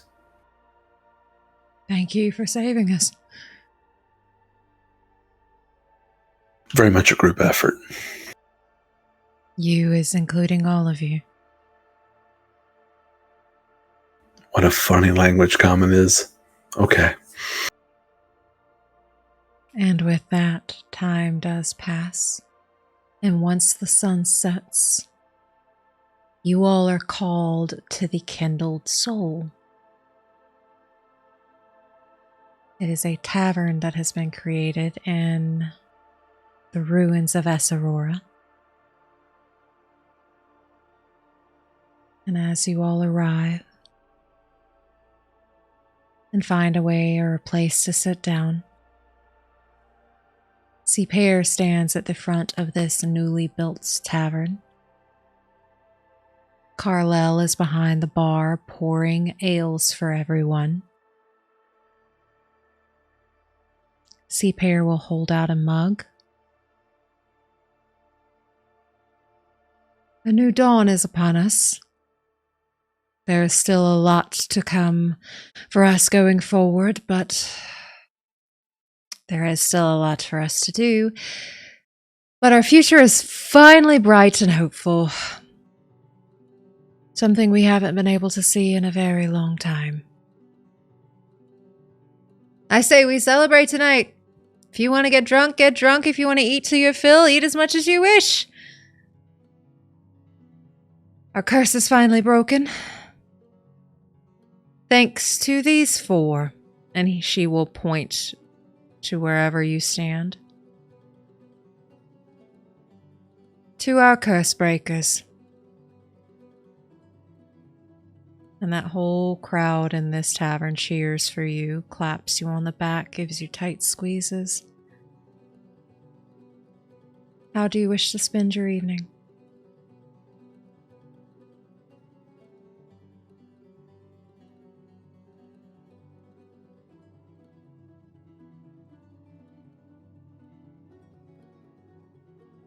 I would like a few more cups of Rabaloo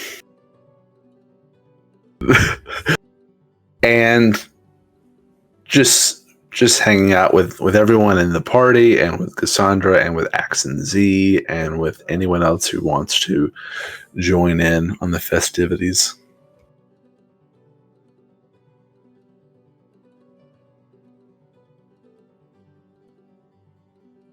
I think compared to the last party that we had here, I think Quirin is a little more involved. Still not going crazy, but I think the weight at the previous party, the weight of knowing things aren't okay and there's still a lot to happen in the future really kept him quiet, a little more reserved in the party, but kind of feeling this relief that at least at the moment it's not a struggle to survive at this moment. Yeah, I think he's just a little freer and, like I said, not going crazy, but mingling a little more than what he had in the past.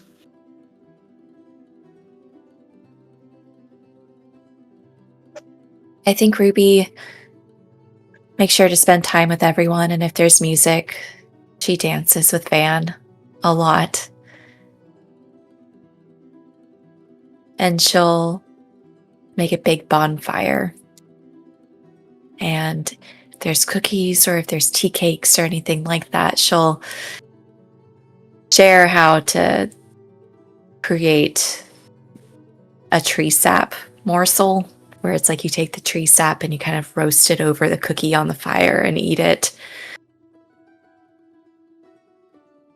And at the end of the night, her and Van are just in a tree, enjoying the silence.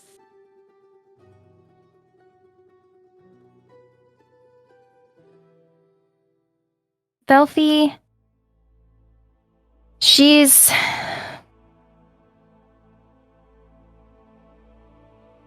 having some trouble figuring out what to do, I guess, because the last time that she was in this type of environment was back in Limbo, when she was essentially, I think, at her happiest, was in the tavern and you know, hanging out with people and just having a good time dancing, but it was all with Antir being there. And she's still trying to, now that she has her emotions back, she's truly feeling everything that she felt before he died and now after. So I think there comes a moment where she can't stay there anymore, and she'll sneak away and just maybe, like, I don't know, find a spot outside. She'll call Mira, just sit up against a tree and pet her, and just kind of messing around with the ring that Antir gave her.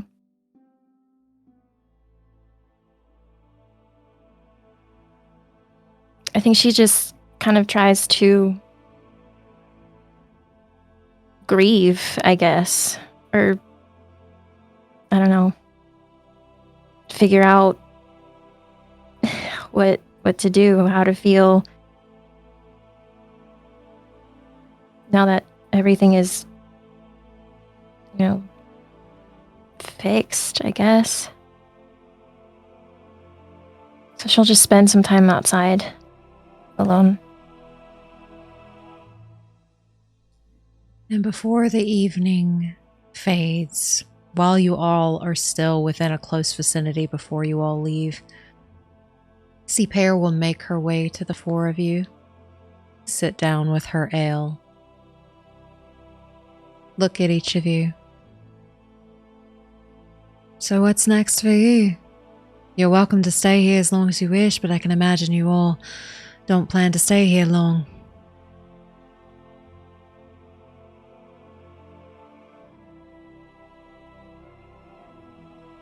What comes next? Farcast Breakers.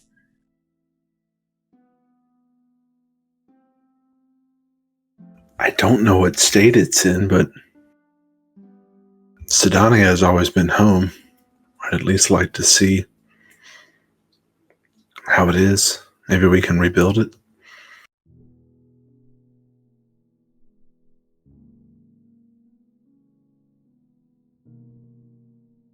If anyone can, it would be you.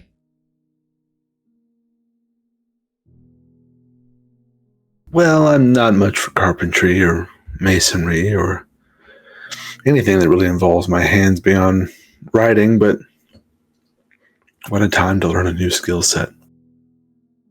And the future's open for you to do so.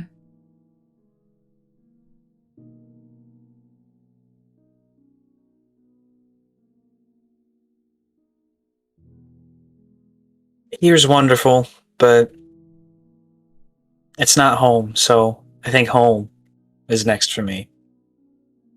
Where is home? Spring Court in the Feywild. You are definitely not home, I understand. I haven't been consistently home for a long while now, so I can imagine they will be delighted to have you back. I'm just going to be delighted to be there. and not get pulled away after an hour or however long. Well, no, even though this is not your home, you always have a place here.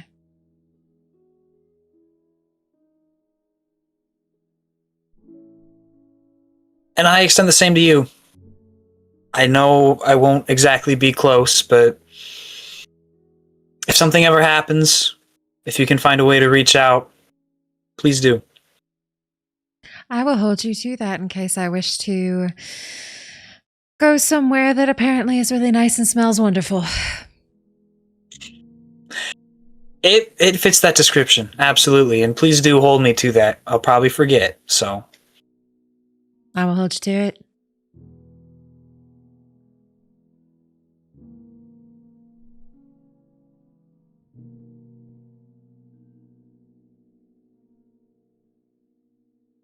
I don't think I've really thought about it.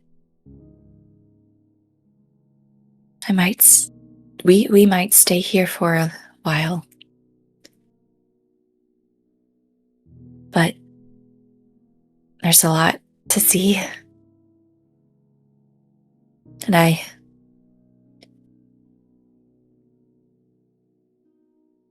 think Fan would like the Feywild too. But I think before I decide anything, I just want to really let it all sink in. Like what it means to live a life that's your own. And I imagine live you shall. And she'll take a really big bite of a tree sap concoction. I need to make those more often. It's pretty good. Mm-hmm.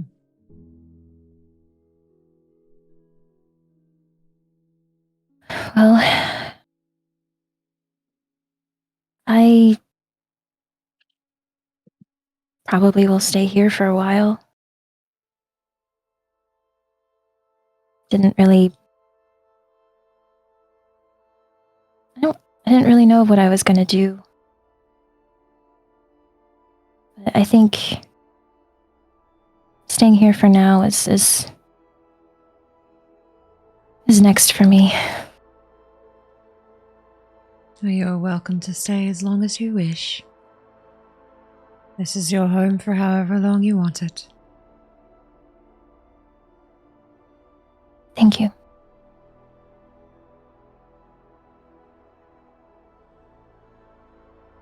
And with that, thanks to our 4 curse breakers, Shadowfen is no longer held in shadow. Erebus and his followers have been terminated. The god of shadow diminished. The plane of corruption and darkness now crumbled. The mistakes of Tagon Narvosc finally righted by 4 people who choose to change their fate. If at any time you all read that letter, it states, "It's finally done. Thank you for mending a mistake that was never yours to fix. Do better than me. Be better than me. Be the light that drives out the shadow."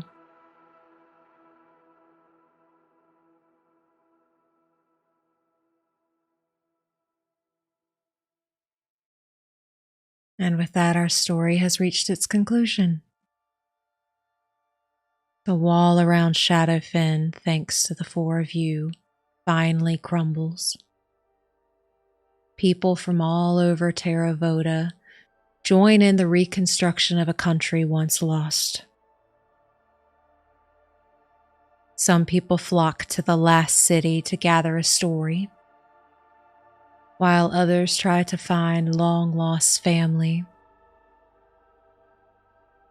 or history. There's a lot of work to be done. But Shadowfen now has a future thanks to you.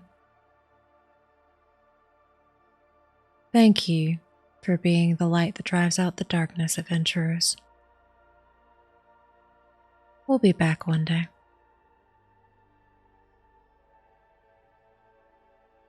Thank you for playing in the Order of Narvosc.